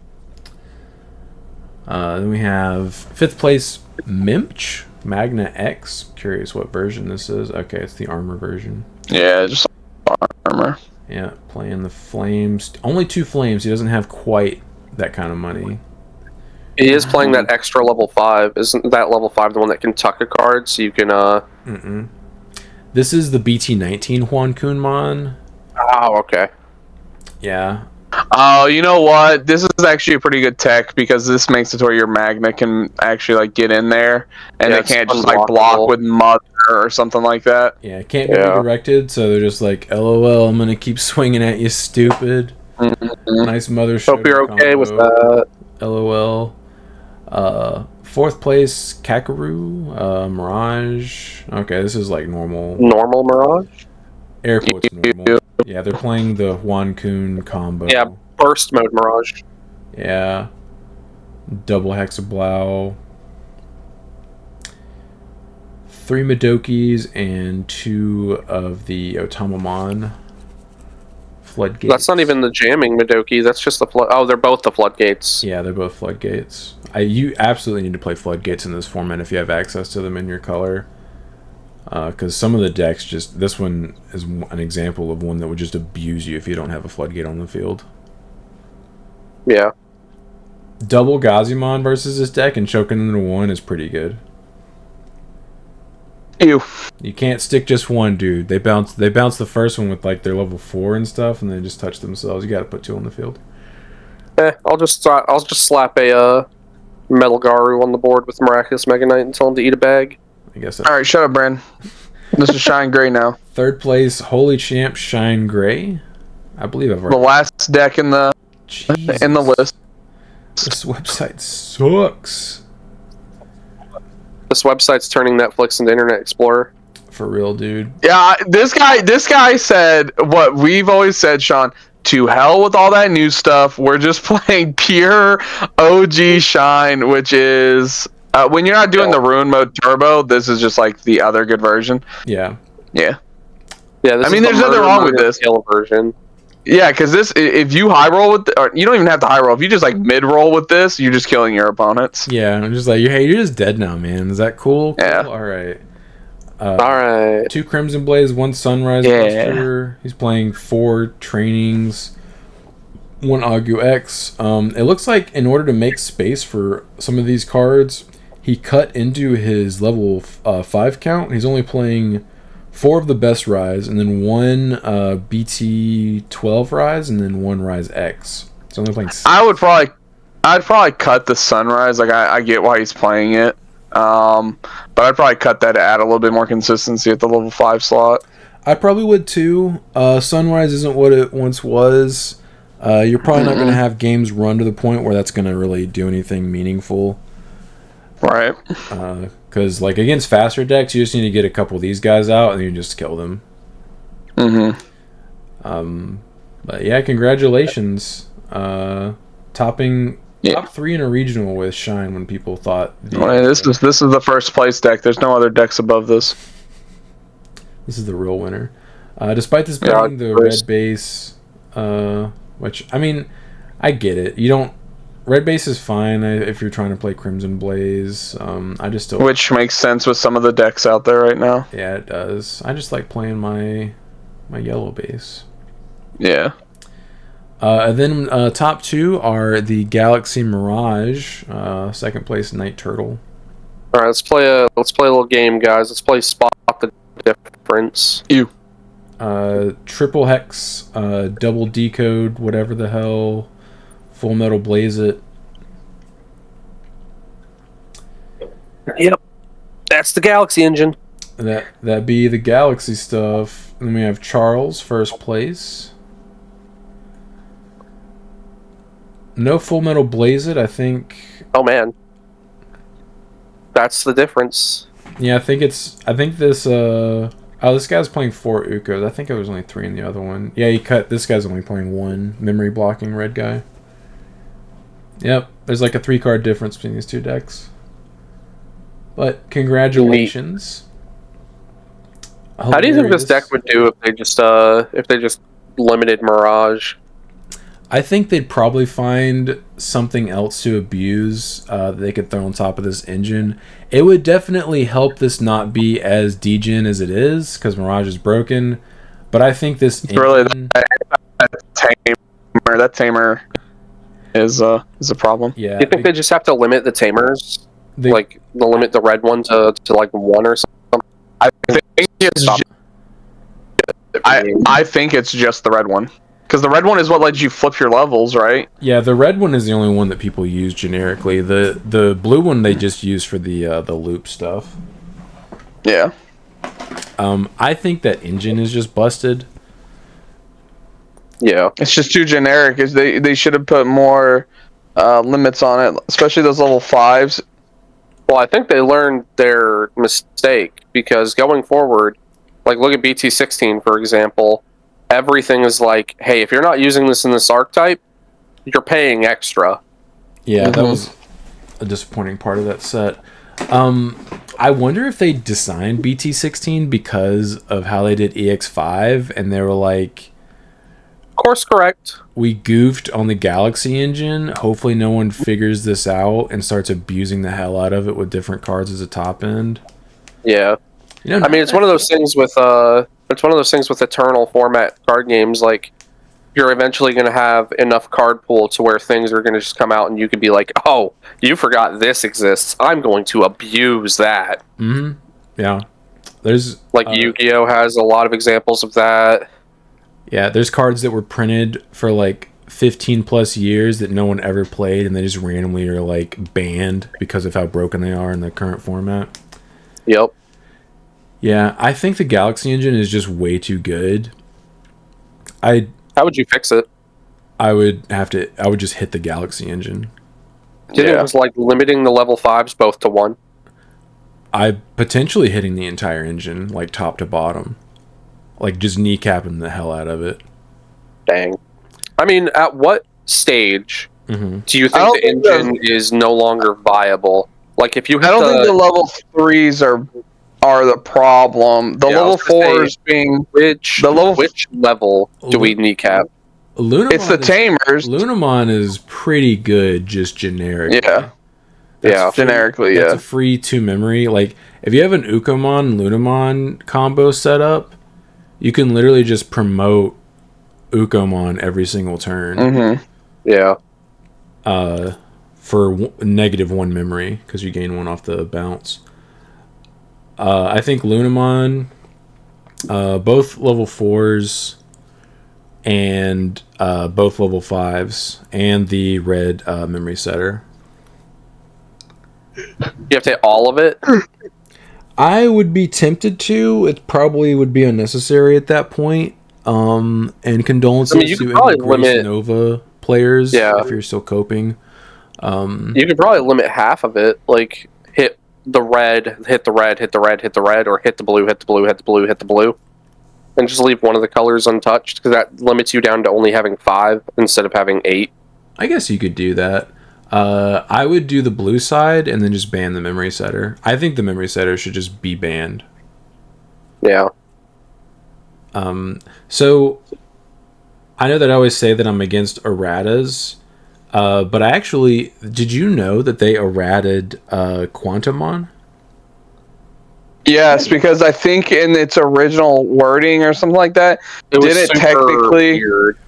No, its effect technically negated its own effect or something like that, right? It actually created an infinite loop where it was always becoming immune and then becoming not immune from its own effect. It would just a permanent immunity cycle. So they actually errated. That's why we're getting a reprint of it, is because it was like actually errated. Okay, that makes sense. Where it says besides its own effects, which also, so they changed the ruling on it to where it wouldn't do that infinite cycle thing, but it would still be immune to its inheritables. But now the errata, its inheritables are fine. So like it's just immune to everything else. Yeah, which I feel like was the intention was. They just didn't word it properly. They need someone who has played a card game competitively. I feel like they don't have that. Somebody who can understand what problem-solving text is? Yeah, someone who can read a card and try to think about like how it can apply to things and be like, there's a little ambiguity here / potential issues for this wording. If we word it like this, can we change this to make it slightly clearer or clean up this potential problem? Also, make sure that person also has another person on the English translation team, so that those like Chimeramon, like the Millennia combo from last time, to make sure there was more. They could have easily put the word in play. Yeah, more clear understanding on where the cards have to be to activate the effect. Yeah, I don't know how long it took Yu-Gi-Oh to get problem-solving card text, so like I realize we're probably complaining way sooner than Yu-Gi-Oh ever got it, because I think it took them several years before they started getting problem-solving card text. To be fair, I think the majority of early Yu-Gi-Oh players were children. Yeah, that is fair. And we eventually grew up. That is a good point. Also, fun fact, did you know if you Quantumon and call Digimon successfully, you cannot Blast Evo on top of Quantumon that turn? That's funny. You think that's why Pokemon is so easy for people to get into, because that game is so simplistic? Reading the card explains the card. So it is easy to get into. Like, you can just be handed a deck and play it because of how simplistic the game is. And, like, cards that have any ambiguity on them, for the most part, will literally put in parentheses, this is what this means, potato. But that's why so many kids can play that game. It's so simplistic. It is very simple. But the issue is if you aren't aware of like the meta, you're still going to get raffle stomped by anything. Like it's not easy to just go in and be like, I'm just going to thrash all these dudes without doing any kind of research. Yeah, of course. But yes, you can. It's just so simple to know. Yeah, it's very easy to play that game because it just explains itself so well. It's definitely designed for kids to be able to just play it out of the box, which, good job, mission accomplished. Yeah, I mean, honestly, like, it's the biggest, like, media franchise in the world. Like, you want your card game to be accessible. Yeah. It's like the polar opposite of Yu-Gi-Oh! God, dude, speaking of Pokemon, this is a little off topic, but I cannot wait for the Switch 2, because they've announced it's backwards compatible. And if I can play Legends Arceus or Scarlet Violet without any frame drops, I might replay those whole games. So good. That's sad. I have an OLED Switch. What a waste. Same. Yeah. I bought it for Metroid Dread, and it was chef's kiss. I got it when I got Scarlet and Violet. I got, like, the Scarlet and Violet version. Oh, nice. I can't believe you got Scarlet and Violet and you didn't get Arceus. Dude, Arceus is so good. Arceus is so good. It's not a mainline game. It's literally the best Pokemon game they've put out in like a decade. It sounds like one I should avoid then, because I don't want to know life it. Dude, well, I don't think you can. I don't think you can no life it. Like there is like an end, unless you want to like shiny hunt and like yeah. What were they called, Brandon? The large ones when they were just bigger. Alphas. Oh my god. They're alphas. So unless you want to get like all alphas and like shinies, then you could no life it. But like, okay. Yeah, because they did simplify the game down a bit. There's no like there's no breeding system. There's nothing like that. I don't think you would interact with that to begin with, but like it's it is a little simpler. The battle system has simplicity to it, but they also did change it a bit. Also on top of that, like you can now do multi-battles where entire groups of wild Pokemon can just gang up on you. It's so much fun. I think one of my favorite parts is too, all the battles are like live. Like it doesn't go run to like, around. Oh my god. Yeah, it doesn't go to like a separate like thing and like load in and stuff like that. Screen. It's just you're in the battle. I like old school turn-based. It's still turn-based. It's you just as like player character can just run around. There's no timing to it or anything. No. Okay. There is a new implemented turn order system. This is getting into the weeds a bit, but because it can be a 1v4, the turn order will be like, let's say you were playing with a very fast Pokemon. It would be you, the enemy, the enemy, the enemy, and the enemy. But what you can do is you can use the new battle system to use an agile style move, which lowers the damage but increases the speed. So now it can go you, enemy, you again, enemy, enemy, enemy. So you can get another attack in potentially before your opponent can interact with you. It's one of those things that they kind of low-key stole from the Digimon games, because that is how the Digimon games worked in like your Cyber Sleuths and your stuff like that. There was also... They also have, in my opinion, well, I guess next to Let's Go Pikachu and Let's Go Eevee, they had the Overworld Shiny with the noise. So if there was a shiny on your like area in your area, you would hear it. And then not only that, there is also the collection aspect of the alphas, which are just like larger versions of the Pokemon. I would like that. Hopefully, like big in the next Pokemon game where the overworld sprites have their shiny. They've confirmed it for Zaw. Yeah, because that was so annoying. Cause I'm like, I literally have to run into this, start a battle, and waste like 30 seconds of my life to find out if this is shiny or not. Scarlet Violet had that, but it didn't have the noise.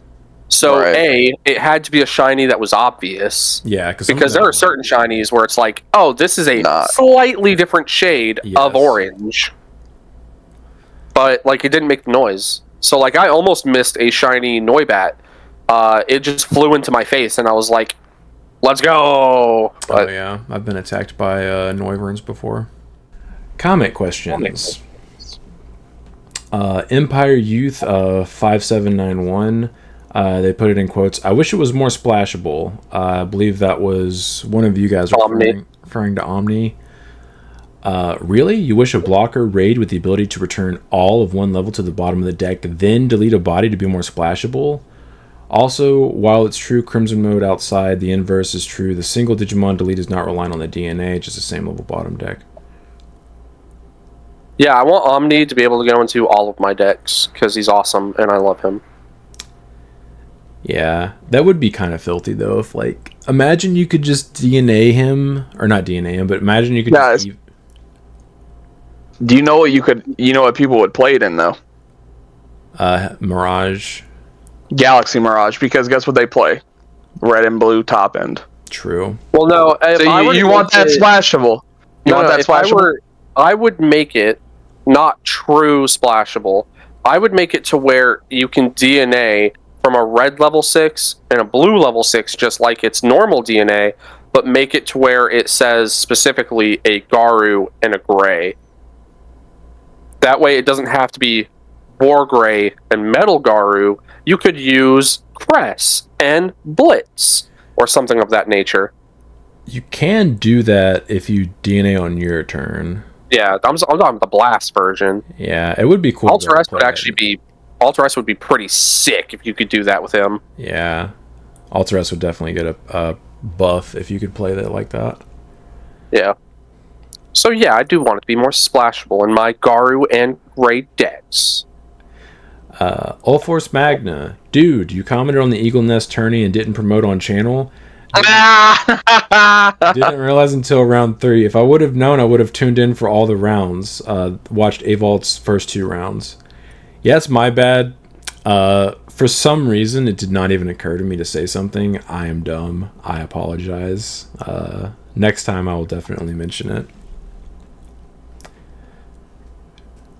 Not a fan 5573. I already commented this on one of your match videos, but I'd really like to hear your thoughts on it, so I'm just going to copy paste it here. Hopefully you can address it on the next podcast, but I know it's a lot, so if you'd rather not, I understand. I've scrolled for a good few seconds, and yes, it is a lot. All right. Bees can do cool things, but it's hampered by insufficient means of manipulating its security. The problem with the deck is twofold. It doesn't cycle through and set up its security fast enough, and it doesn't have enough ways to maintain it once it does. I think if you put it in protoform, that fixes a lot of that issue, but put simply, it lacks both aggression and defense, which is ridiculous because green and black's whole thing is aggression and defense respectively. There's an easy fix though, just make them yellow. I've said that. I think it needs to be yellow-black. Crazy, right? What the F? You're telling me you should make it yellow, the color that actually touches their security? Crazy. No, also, but guys, their bees are yellow and black. Yes. Yeah. Crazy. I don't know why the deck isn't part yellow anyway. I mean, I get it. They're bug cyborgs, so thematically green-black is damn near mandatory, but they're bees. Bees are yellow. And yellow's entire thing is being the security color, so just do all 3. That is true. They could just have it a tricolor archetype, because we'd have tricolor cards. Yeah, you could have had like half of it be like, you could have the Vespa line be green-black, and then you could have the Queen Bee be yellow-black. Yeah, they could do something like that. Or that's what they should have done, yeah. Or make them both yellow, and then have one be yellow-green and one be yellow-black, something like that. Something, yeah. But then have that alternate Evo line text, like just like, hey, this can digivolve or do whatever base. With Royal base. Yeah. It's not like Bandai hasn't already done this exact thing in green twice before with Trubimon and Leomon. It's true. Those decks have at least 3 colors in them. Notice how his next sentence literally says what we just said. Oh wow, okay. We haven't read ahead on this one. I deliberately waited to read this on the pod. Agreed. Bees has 2 separate lines. Keep Tiger Vespa's line as green-black and make Queen Bee's line green-yellow. Tiger's text doesn't need to be touched, but Queen's new line should focus on spreading debuffs and general yellow stuff. For example, Cannon Beemon should say the same, but Vespamon should give barrier to the broad instead of blocker. Yep. That would be cool. Yeah, give all of your royal bases barrier. This will synergize nicely with Queen's All Turns effect. And instead of deleting things, it should DP minus them. Let's say minus 3k for every face-up security you have. And you can spread it around. Waspmon's second effect should be changed to all turns once per turn. When an effect places a card face-up in your security stack, give one of your opponent's Digimon security attack -1. They have this scratch thing, but it says, until the end of their turn, Queen Bee should have had a when Digivolving effect. Place 1 Digimon card with royal base trait from your hand face-up at the bottom of your security. Then for every face-up security you have, give minus 3k and security attack to one of your opponent's Digimon until the end of their turn. Lastly, and I think this is probably the biggest change, Winner and the Digi-Egg should swap effects.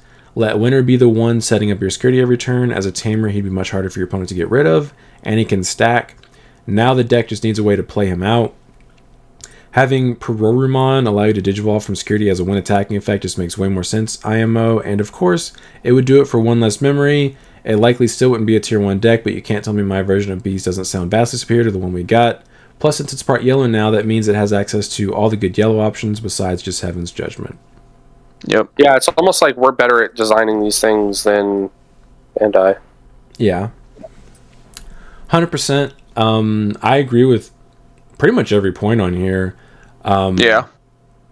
Solid logic and reasoning. I think that deck would be much cooler and interesting, and definitely. Yeah, I still don't think it would be like top tier. It would still be like a tier 2 deck, but I think it would be way more consistent and fun. It would be like a fun locals deck that you could actually maybe top a locals win with.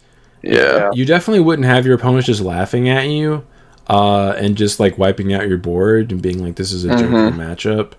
Yep. Like it currently feels like it is. But yeah, I think all these effects are really good. I think the changes are good. I feel like I would probably make them yellow, black, and yellow, green, just so you have that base yellow color since they do. Yeah, I think the base. The base yellow color would be better in my opinion. But I mean, it doesn't really matter ultimately as far as that's concerned. But yeah, I think swapping the winner and the Tama makes sense because for the reason you said, it's harder to interact with Tamas. I mean, just imagine it being like their own version of Balmon, but instead of it being trash, you can, or when discarded or something like that's from security. Yeah, and obviously it should be a reduction. What the hell is the point of setting that up if you have to pay full price anyway? Yep. Come on.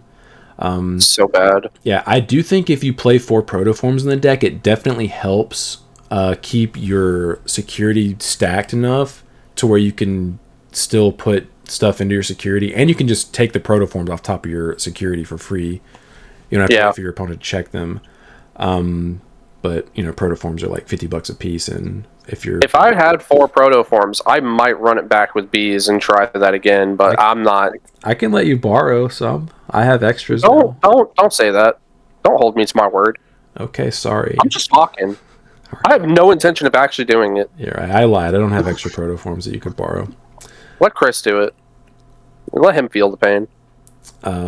But yes, solid improvements to the B archetype. Maybe one day they'll get some kind of. I just don't understand how they're trying to push these new properties. They're trying to push these new characters, these new designs, and stuff like that, and they're just making the decks god awful. Yeah. Like Vortex is bad. Yes.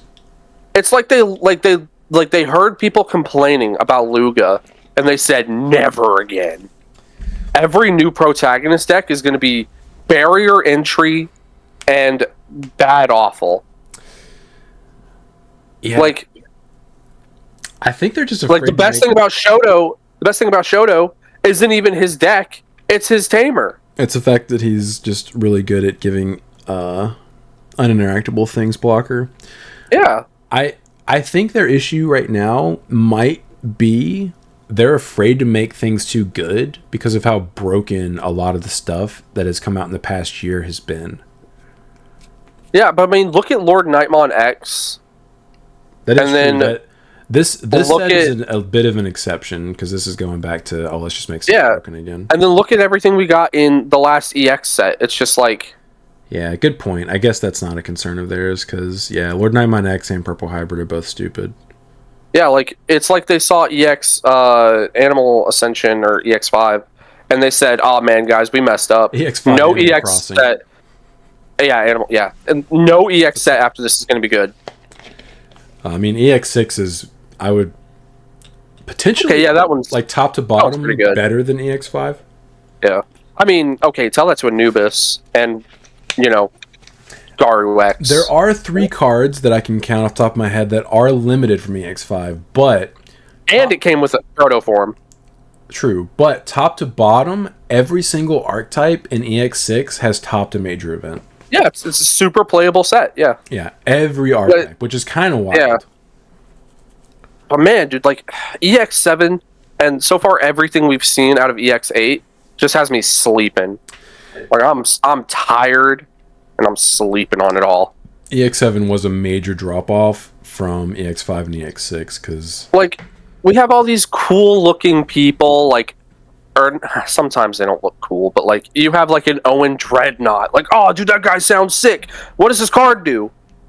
Nothing. Oh, so it's going right in my bulk. Yeah. Got it. Cool. Yeah, some of the things they make, I just feel like they were running out of time for the set, and they were like, just put in filler. Like, that entire blue line is not only ugly, but it's bad. Oh, the decode line? Yeah, no, I don't know if it's the entire... Is that the one where you have to bot deck your own stuff to bot deck one of their things? Yeah, that's part of it. Yeah. Bad. I don't care what you say. Bad. I mean, people are playing the Mega as a side mega, much like Hexablow, just because... just like Hexablow. That's just because he's generic good blue. I actually played against that archetype the other day in a... Were you ever afraid? No, it was a thrashing. Yeah, I bet. I was like, what does that do? Okay, get rid of it. Like, I understand people are afraid of power creep. I get it. But, like, the solution to power creep isn't printing multiple sets of just bad, awful cards. Because all that's going to do is make it to where you're stuck in a format with very redundant decks for multiple months. Because nobody's going to touch the new stuff. Yeah, it is kind of strange, because, like, it feels like if you're riding in a car with someone and they keep hitting the gas and then just taking their foot off the gas. Yeah. They'll hit the gas for like a set or two, and then they just take their foot completely off the gas and just coast and slow down again. EX7 it's so redundant. Yeah, it's kind of silly. Hopefully they'll figure it out. I mean, hopefully. Yogo Polo 6968, thank you for being a channel member. He said it's the current set for the winner box. So wrong, Brandon. It's the current set, not RB1. Hey, that's good for them. I know if it came to our store, we would have been getting RB1. Yeah, that is the only set that our store has boxes of, is RB1. I mean, to be fair, they did just Black Friday. No, it wasn't Black Friday. It was like some kind of clearance sale where they put them on sale for like $40 a pop. Yeah, it's still too much for RB1. So, I was about to say, it's still a waste of money. They've been chilling on a clearance table for multiple weeks. I mean, hey, if we ever get any new people coming into the store, I could be like, hey, just buy this, crack some packs, and waste your money. Don't suggest RB1 to new players. Oh, yeah, I guess there are some reprints in it, but don't do that. We could just give them the reprints. I bought like half a case of RB1. I can just hand them all the reprints they need. D. Lacey 1895. Hello, gentlemen. Long time with no real question. I was pondering what to ask, and I remembered a question that I asked a while ago about keywords being more generic, and Chris answered saying recovery should be more generic. The realization that I came upon is that he's not just right, he's incredibly correct. In this game, only yellow recovers, and bees. I'm putting that in quotations. Yeah, I mean, they don't technically recover. And security is vital in this game. It really doesn't make sense that other colors can't. Yellow could still have an identity with unconditional recovery, while other colors have to fulfill conditions, i.e. red deleting something or have a DP threshold, blue bouncing card counter checking for no sources, green suspending or counting suspended Digimon tamers, purple counting trash milling or discard black, question mark. I don't know, maybe if you have the most sources or only one Digimon. What do you guys think? Keep up the great work. Best Digipod on YouTube. Thank you. Thank you. Yeah, I think it'd be really cool if they actually gave each color their own unique way of recovering. Nah, colors, dude. Yellow Master Race. Yeah, it'll just always. Recover. Yellow will always just be good in that fact because they have that, because they can always just outpace your opponent because you always just have security, which is your life. It is nice. It's nice being able to play a deck and not be like, oh, I guess I just lose here because like yellow life. Yeah, yellow literally has a lock with 2 cards to where if you check out their security, they recover. So you didn't do any damage. Yep. I mean, then that card, one of those cards protects that other card. You forced me to take a card from the top of my deck and put it on top of my security. So your opponent just sits there. Your opponent just sits there and goes, okay, if you can't kill me fast enough, I'm going to establish a board that no matter what, I can kill you and you can't kill me. You know what's really funny? An interaction just like that, where it was not a downside, it was an absolute benefit to you, Sean, was last night, where I attempted to delete something, it forced you to trigger your Angelmon, and then the next turn you promoted a Patamon, and we had already established there were no level 4s in your security. You picked up your security, went, oh, nice, and put the Gatomon on top. Yeah, recovered into a Gatomon. You didn't just recover into the Gatomon. Yeah, thank you. So it gave me an extra, 3 or 4 memory that turn, because I already had, a Patamon somewhere. Yeah, that's pretty nice. I will say, I don't remember any yellow decks being in that top 16 for the regional. Just saying. I just don't think people with a generic blue deck that just does everything you want it to do without having to turn your brain on. Yeah, I think Angels has a pretty solid matchup into the Galaxy deck. I think your biggest problem is LordKnightmon, just being able to just de-evo your Dom. It's the only thing that I would even think is in tier 1 that would even have a good matchup. It'd probably be slightly in LordKnightmon's favor. It's kind of hard to say. But I mean, you still have access to really good aces. Well, they should be able to keep you from acing them. But if you do have 2 level 5s on the field and they only de-evo 1 and make the other one not be able to evo, obviously you can still ace them. So yeah. It's not a free matchup like it is versus a lot of other decks. I would say it's probably 70-30 or something, maybe like a 65 to favor of Lord Knight. Just because that de-evo is, and not being able to evo, is very clutch. I'd say it's probably closer to 50-50 because the lock establishes 2 level 5s on the field and Dom's on top of one of them. So if they de-evo 1 and make 1 not able to evo, you can... Well, wouldn't they just de-evo multiple stages at that point? You just hard play the Magna. You just don't be stupid and hard play Magna. Oh, yeah, that's fair. Yeah, okay. Then you just... Because guess what the Magna can do? On play. Yeah, evo into Dom out of security for 2 memory. Yeah. So yeah. Why does it do that? Why not? It's because you can play it off the Dom. It's only on your turn, though. It's a good play. If you play it on your opponent's turn, it doesn't do that. Yeah, if you do that versus an LordKnightmon X player, they can't stop you from acing them, so I still think you probably have a solid setup. As long as you're not stupid about the matchup, I think you can still beat them. So yeah, Angels are tier 1, but people just continue to sleep on the deck. I don't get it. And guess what? Yellow's also getting now it's other Floodgate, right? Yeah.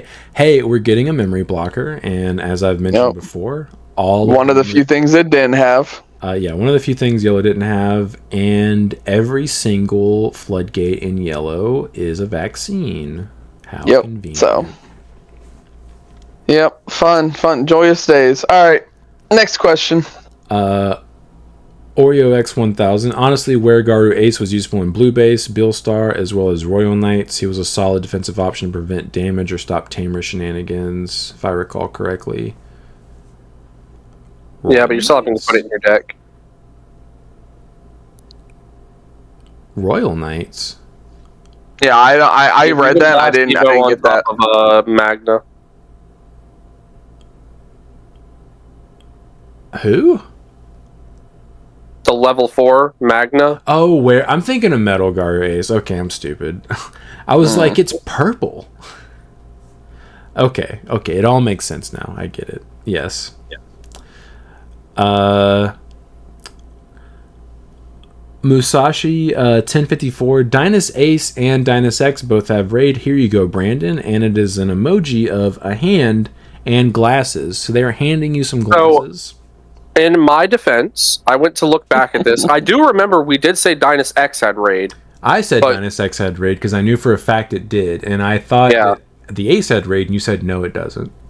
But in my defense, if you pull it up on DigimonCard.dev, if you read the effect, it does not list raid. That's why I always look at the card. If you look at the image, it says raid. So that's on DigimonCard.dev. Yeah. So here, Brent. Here. Yeah, you need these more than I do. Tanner Stanley 5449. I said no such thing. I believe he's referencing the fact that you said if Chris were a better duelist. Oh. I heard it, man. It was said. I heard the words. I don't know where they came from, though. Benjamin Wiseman 6567 as a LordKnightmon player, he should be top of tier 2 or bottom of tier 1. The other cards in the deck can make him nearly unbeatable if you know how to play the deck and have the right cards in hand. Mega Gargomon should be S tier. Preventing opponent's Digimon from digivolving and getting to swing without worrying about getting ace is huge now. He would be S tier if he were an on play. The fact that you have to Evo into him brings him down a peg. I also think that the reason why Ragna isn't higher is because you don't play him outside of his deck. Yeah. Yeah, I think all the S tiers were literally the splashable, splashable cards in multiple decks. Yeah. Like Ragna, you're not playing that in anything outside of Ragna. And what was the other one? Mega Gargo. Yeah, you're playing that in other decks. You're right, but like Sean said, it doesn't have an on play. Like, so that makes it a little bit worse than the other ones. It's still a completely broken. Isn't it like the top card in our A slot? I think it was second behind Grand Kawagu Ace, if I remember correctly. Okay. I'll load it up and tell you where it was. Which Grand Kawagamon Ace has an on play. Yes, Grand Kawagamon Ace does the same thing on play and when digivolving. No, I think he's actually. I think he is first. He is first in tier 1. Okay. As of right now, he's ahead of Mega Grand Kawaga Ace. Okay, then that's fine. That's perfect for him. Mm-hmm. Yeah, because he's right behind Paladin. Yeah, Paladin was the gatekeeper of S tier. Yeah, the 4th S tier. Okay. I'm fine with that. David Imontavani 584. Hi Sean, what do you think about blue hybrid red base? You think he can handle the meta? Yeah, I'm surprised. Do what? It's still fast. Yeah, it's still a good deck. It wasn't hit, unfortunately. I don't know why people have gone away from it so much recently. Probably because Mirage is just more degenerate if you want to play a blue deck. Yeah, but the blue hybrid is, I mean, it's like a hybrid deck. You're low to the ground, so like there's less bricking, there's less setup required. You just start doing stuff on turn 1. I think it's still tier 1. I'm surprised that we don't see anybody playing it. I guess everyone's still trying out the new stuff, but like I think people will go back to it. It still seems really good to me. Crimson 35124, 142. That's what she said. I believe I also said that. Just for the record. Only one psych in a dark animal deck is crazy. I only play one psych in my LordKnightmon list. You don't really need it because like you kind of smoke demon lords anyway. Especially if you're playing not QP Pillowmon or the equivalent, because like the only thing they can do is float into something with like their chaos modes, and if you have a Pillowmon on the field, that's not happening because you just swing with collision, they just die. So yeah, like I've cut it to 1 because you don't really need it. I've considered cutting it completely, but I feel like if I run into demon lords, I would want to have it. Shiva Ace does see a lot of play in Asian Tyrant decks. In a lot of decks, it actually becomes a primary side mega. On play, suspend something for Tyrant to swing over with end of turn Tama effect, and it can boost itself up to 14k so that Tyrant's end of turn effect can bot deck an opponent's 14k body. Its immunity from Digimon effects while suspended also makes it very likely to be able to survive the opponent's turn, meaning it can potentially become a second Tyrant for only 2 memory the following turn. Yeah, fair enough. Yeah, that's pretty cool. I mean, that's better arguments we'll see for the Shiva being higher than we're going to get in a couple seconds. Robbie's comment, yeah. It's a few away. Okay. Phantom 280 in the middle of it. I've tried Myotis Ace and NSO. It's kind of meh right now because it's not fully purple right now. It's multiple colors. Fair enough. Latitude 990. Solid list. I'd probably put Mega Gargo at 1. It just gives you outs against more stuff compared to Valk since it locks down anything. You can neutralize up to 5 targets against a hybrid deck. Blast over level 4 or 6 in the Rapid X deck. It also generally gets played alongside more sturdy ace targets like things with Armor Purge or Protection, so it's easier to abuse. It's not an problem. It's not an on play, and you just mentioned the examples. The bunny deck, which is the bunny deck, not tier 1. So the examples you're using are not tier 1 decks. Yeah, we actually just saw a deck that topped, and we haven't seen a bunny's deck in how long? Playing 4 Valks. Grayson was playing 4 Mega Gargos in his bunnies deck last night. How well did that go for him? Ruffle a stomp. Again, Mega Gargo very good, but you can't put it in everything. Yeah. If you really wanted to, you could put Valkyrie Ace in anything, and it literally shuts your opponent out for a turn. Yep. It's probably killing whatever card they turn sideways, and if they have any small bodies on the board, guess what? They're dead too. Yep. That one Larry dude spelled my name incorrectly despite it being the channel name. I'm exactly the same as Sean, spelled incorrectly. Played Yu-Gi-Oh! For a long time, then stopped, took a break, and now I'm all about Digimon.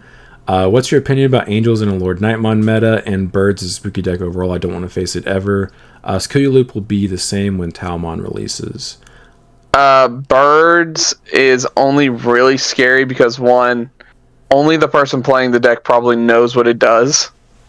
That's very true. And we've kind of already talked about our thoughts on Angels throughout the whole podcast. Like, it's got probably good matchups and everything, even maybe a 50-50 into LordKnightmon.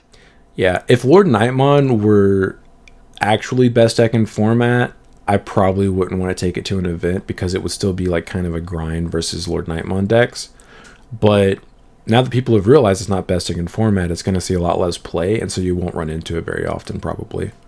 Yeah. Playing against decks like Birds is almost like watching an episode of the Yu-Gi-Oh! Anime where there's no card knowledge on either player. So it's literally, I'll attack over your monster card. Ha, you activated my monster card's special ability. It's like, when did it have a special ability? That is actually a very That's how it feels. Yeah. That's exactly how it feels, dude. They just are doing stuff, and I'm like, is that how that works? Yep. Okay. Oh, delete your Digimon. All right, now I have 5 Digimon. You what? Yeah, what? What? Yeah. What happened? What happened? Robbie Martin 323. Shiva Ace is broken. Probably tier 1.75 in Pulse. Basically taking out 1 Shroud for 1 Shiva.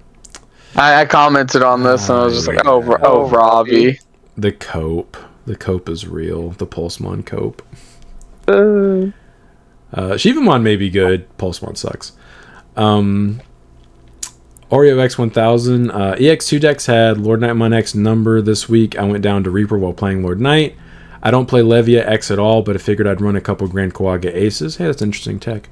Sadly, I didn't run them for that match. Easily stops them from lethal attacks. Yeah, that's actually kind of funny because they Reaper you and you just Grand Koaga the Reaper and you're just like, my turn? Yeah, it's over, bro. Game is over now because your mother has no sources and I can just kill your Reaper on my turn. Yeah, that is unfortunate that happened to you. I'm glad someone else can share my pain losing to a tier F deck with a tier 1 deck. Code Warrior A426 makes 0 sense. Fighter mode is above Omni when the argument for Omni being low is that it's specific since both are archetype based. Also, fighter mode can be replaced by Hexablob, but there is no Omni deck without Omni. Okay, so you made your own argument, or our argument for us. You can replace one card for another, but you can't replace the other for a different card. Well, they said right. They said they didn't think that fighter mode should be above Omni. So, fighter mode. I thought we had Omni above fighter. Fighter mode is better in its archetype. However, you could still play it generically in any green or blue deck. Where True. You can't okay. Right. Omnimon. Yeah, but if this was up to me, like I replied with, Omni's number 1. Yeah. Okay. You know, just purely up to me. I would say you could make an argument for fighter mode to be lower than where we put it, but I don't think... Does fighter have an on-play? I think he does, but it's kind of irrelevant unless they have it's resources. Which right, okay. Possible. They hard played their ace, you're just like, hard play mine? Question mark. Yeah. Okay. Yeah, he doesn't require you to have specifically Melga and LordKnightmon somewhere in your hand. Right. Yeah. Amateurish Author 2202, that is a bad argument from Brandon. I'm really bad with names. If there was a slightly better card version of any card, you just run that instead. The only reason you wouldn't, in Digimon at least, is for the name. If they printed a Metal Greymon Ace that popped 1k DP more than the old one, of course you'd use it over the old one 100% of the time, regardless if it was a god tier card or not. I actually thought that in the moment, but didn't feel like arguing with Brandon about that. Yeah, just let me have my random bullcrap, all right? Listen, I take a page out of Chris's book sometimes. Chris likes to say, no matter what, if you say something with enough conviction, people will believe you. Yeah. Real politician's way of saying stuff. I didn't feel like arguing more than I already was for the Metal. And so it worked. No, I just didn't want to They're eating the cats. They're eating the dogs. They're eating the Metal Greymons. I was already defending Metal Greymon against my will, and I didn't want to continue to do so, so I just let it go. If it had been something I actually cared about, I would have argued with Brandon until we stopped recording the pod. J-Linus Van Pelt, I would like to watch the Gallant match. Well, You're welcome. I posted it just for you guys that requested it / liked that comment. Otherwise, it would not have seen the light of day because it's not a match. Oh, we forgot to get the Gallant list, too. Oh, yeah, bummer. What a shame. I'll bring it next week, too. The fact that you're playing any number of BT12 Gilmon invalidates your list entirely. Grim the Nightmare 6536, thank you for being a channel member. I feel like you guys hit the mark on reprints. Getting a dedicated 10 example would be much appreciated. How often have and how many cards needed to reprint in this game? Would be nice to see more product formats from Bandai after the global release is aligned. Yes, I think as far as when to get a reprint set like that, I think that's something you can do once to twice a year. Do it in like the end of the first half of the year and then like the end of the year, and just reprint like secret rares or hard to get promos that are tough to get a hand on. Because you could also be dynamic with it. Like right now, let's say we were going to get a reprint set at the end of the year. Oh, crazy. Like we're about to get it. Put Protoform in it. Because clearly everybody wants it. Well, it was in Japan's LM set. Crazy. Yeah, that's something you can do dynamically. If you do it multiple times a year, is you can look and see what the card game needs and be like, okay, so put it in there, instead of just arbitrarily deciding, oh, this is going to be a tournament pack. Or not a tournament pack, but like a, what do you call it? I mean, we have tournament pack promos that are literally just in the tournament pack currently. Isn't there a name for them? None of them are any good besides, I guess, maybe the Magna Armor one. Well, I was thinking of what Protoform got reprinted in recently. It's the event pack. Event pack, thank you.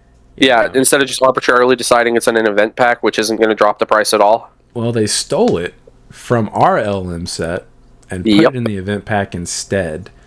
My point exactly. Yeah, that will be nice. Once we're globally aligned, that won't happen anymore, or at least I would be shocked if it did. Because we're going to be getting the same stuff at the same time, so we shouldn't get screwed over like that, I would imagine. Yep. So, like, if Japan gets a reprint in a set, we'll get the reprint. So, like, we would have had reprints of Analog Youth, Protoform, several other cards, which would have been cool to have instead of having them in the event pack, being our LM set. Because, like, a lot of I think most of event pack 7, I believe is what it was from LM in Japan. Yeah. Not all of it. So I don't know. I just feel like they really dropped the ball with a lot of their reprint sets so far. Yeah, they're definitely asleep at the wheel. The RB1 was a massive mistake. Yeah. The one good thing from RB1 was they reprinted so many memory boosts that those cards went from being like $5+ a piece to basically free, which was necessary. I appreciated that. They will need to do the same things for the trainings at some point. because anytime a deck that plays that color becomes tier 1 or multiple, those trainings will start to get bought out, and they will just be like $5+ just for one of them. Like purple trainings right now, like the wisdoms are like bought out, and they were like over $5 last time I looked. You'd give them another reprint after the ones from the starter decks? Yes. Yeah. The starter decks weren't a massive reprint. It was literally one alt art of each card. True, yeah, you only got the one. Like yeah. The alt art wisdom trainings are bought out, both alt art versions. Yeah. I mean, look how many reprints the memory boost have. Like, you have the normal print that came in a starter deck. Mm-hmm. You have the gift box alt art. You have the RB1 alt art. And then there's one more I'm forgetting. Hopper. Yeah, that. So that's how long it took them to make them pennies on a dollar. But and you basically got one per pack out of the RB1 set, if I remember correctly. Yup. Which I think was crazy. The correct way to do something like that that's super generic for a color. Yeah. Just print the hell out of it. Like LM, I think they're doing it correctly with the new memory boost and the new scramble cards. Is you're guaranteed 2 of each one per box. Yep. So there's going to be so much in circulation, people opening, trying to get like alt art ruin modes and stuff, that they're going to be easy to get, and they're not going to be super expensive. Yeah. Yeah, dude, I can't wait to get the new memory boost cards. I'm very excited. I'm excited to finally get my ruin modes back. I've been waiting like several months for this to happen. Yeah, and since they're technically considered an alt art, they should be textured, right? I would hope so. I don't know for sure though, because like they're reprinting Death X and Chaosdramon and like maybe the two Sistermons out of Event Pack 7, and they're still putting them in our LM set, even though they took them out of the LM set to put them in Event Pack. And yet we still can't get Proto. And those should also be textured, but obviously they're not in an Event Pack, so like hopefully they print them with texture, but like they very well just might print the entire set without texture, which would be disappointing. Yeah. I would like it, because if the ruin mode isn't textured, I'm gonna want to go back to the original alt art. But if I have to spend some money on that, boy. They've dropped quite a bit. I definitely sold when I needed to sell, because they're dropping pretty quickly. I would imagine whenever the set actually drops, they're gonna hit like probably their lowest they're ever gonna hit. Let me just look at them real quick. 52 and 55. Yeah, alt art ruin modes are currently $60 is the lowest verified seller, but I sold mine for almost 100 a piece. So like I'm fine with picking them back up for 50 or 60 a piece, if necessary. I would like, if the textured one, if the LM set's textured, I prefer that art. Yeah, the art's nice. It's very not cluttered. We'll say that. Yes, I appreciate that you can see like what's going on. You know what card I think also low key needs a reprint? Rena. No, we've already said that one already. All of the I'm gonna check for BT16. Yes. Or BT16, or is it BT? No, BT17. BT17. 17. Yeah. Viedramon, Flamedramon, all of them. Yeah. Easily. I was gonna say Alter B, because he's like he's like $12 for just that one has. Well, let me check the verified. Let's check verified. Verified is 16 and is 16 to 20. Okay. And then alt art is above 20. Yeah. Obviously, I think they've gone 25 because they were both $20+ for either art. That needs another printing, because obviously that was a secret rare. Same. I think a lot of secret rares could use a reprint, like Miri. There's just not very many in circulation. Yes, that short printed set on top of it being a secret rare out of that set, and that deck is ass tier, and that card's still like $30 for the regular art, 30 or 40, I think. Yep. Like I just told Caleb last night, hey, Renas have finally dropped to like 20 a pop, and I'm pretty sure he immediately picked up the ones he needed, right? Mm-hmm. I thought he I wasn't there, but I could have sworn he used Chris's what's it called? Connections. Yeah, to get player account. Yeah, I am Caleb's plug. Yeah, Caleb for some reason can't use TCG Player, so he has to get people to buy him stuff. Yeah, I'm pretty sure after I told him that, he immediately went and got arenas. Yeah, the alt arts are pretty cheap too. But yeah, they're like 30. Yeah, but still, like the fact they're still that expensive for a deck that doesn't see play. Yes, it's ridiculous. Yeah. Yeah, imagine, dude, if they leak all four support, $100. Oh, boom to the moon. Yes. I'm so glad I have my full alt art set of the level 6s. I don't care about the alt art for Arena. We've been through this. Me and Sean disagree. I like the full white art. He likes the suplexing Vmon art.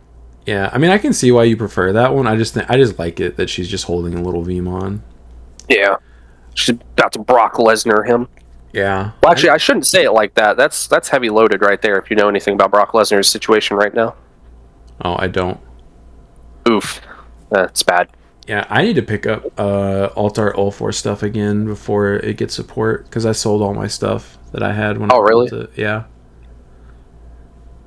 I think the only thing I would have to pick up, just on the off chance you need more of them, is extra copies of All Force X. Because I have one alt art, because my list only ever used one, so I only have one alt art. And regular All Force X is kind of ugly. He is. I actually have a bunch of those just from buying boxes of that set and not selling them because they weren't even $1. Yeah. So I was like, I'm not listing this if it's not worth $1. And they ugly. They are ugly. Yeah, they're actually pretty gross looking. Like back in the day, this is over a year ago at this point, when we were talking about like artworks that went from ugly to like really pretty, All Force X is on that list. Because his alt art isn't like spectacular, but his normal art real fugly. LordKnightmon X is another example of one that... Yeah. Mm-hmm. God, dude, all the LordKnightmon cards, dude. Maybe I'm just Dark Knight racist, but I can't tell them apart.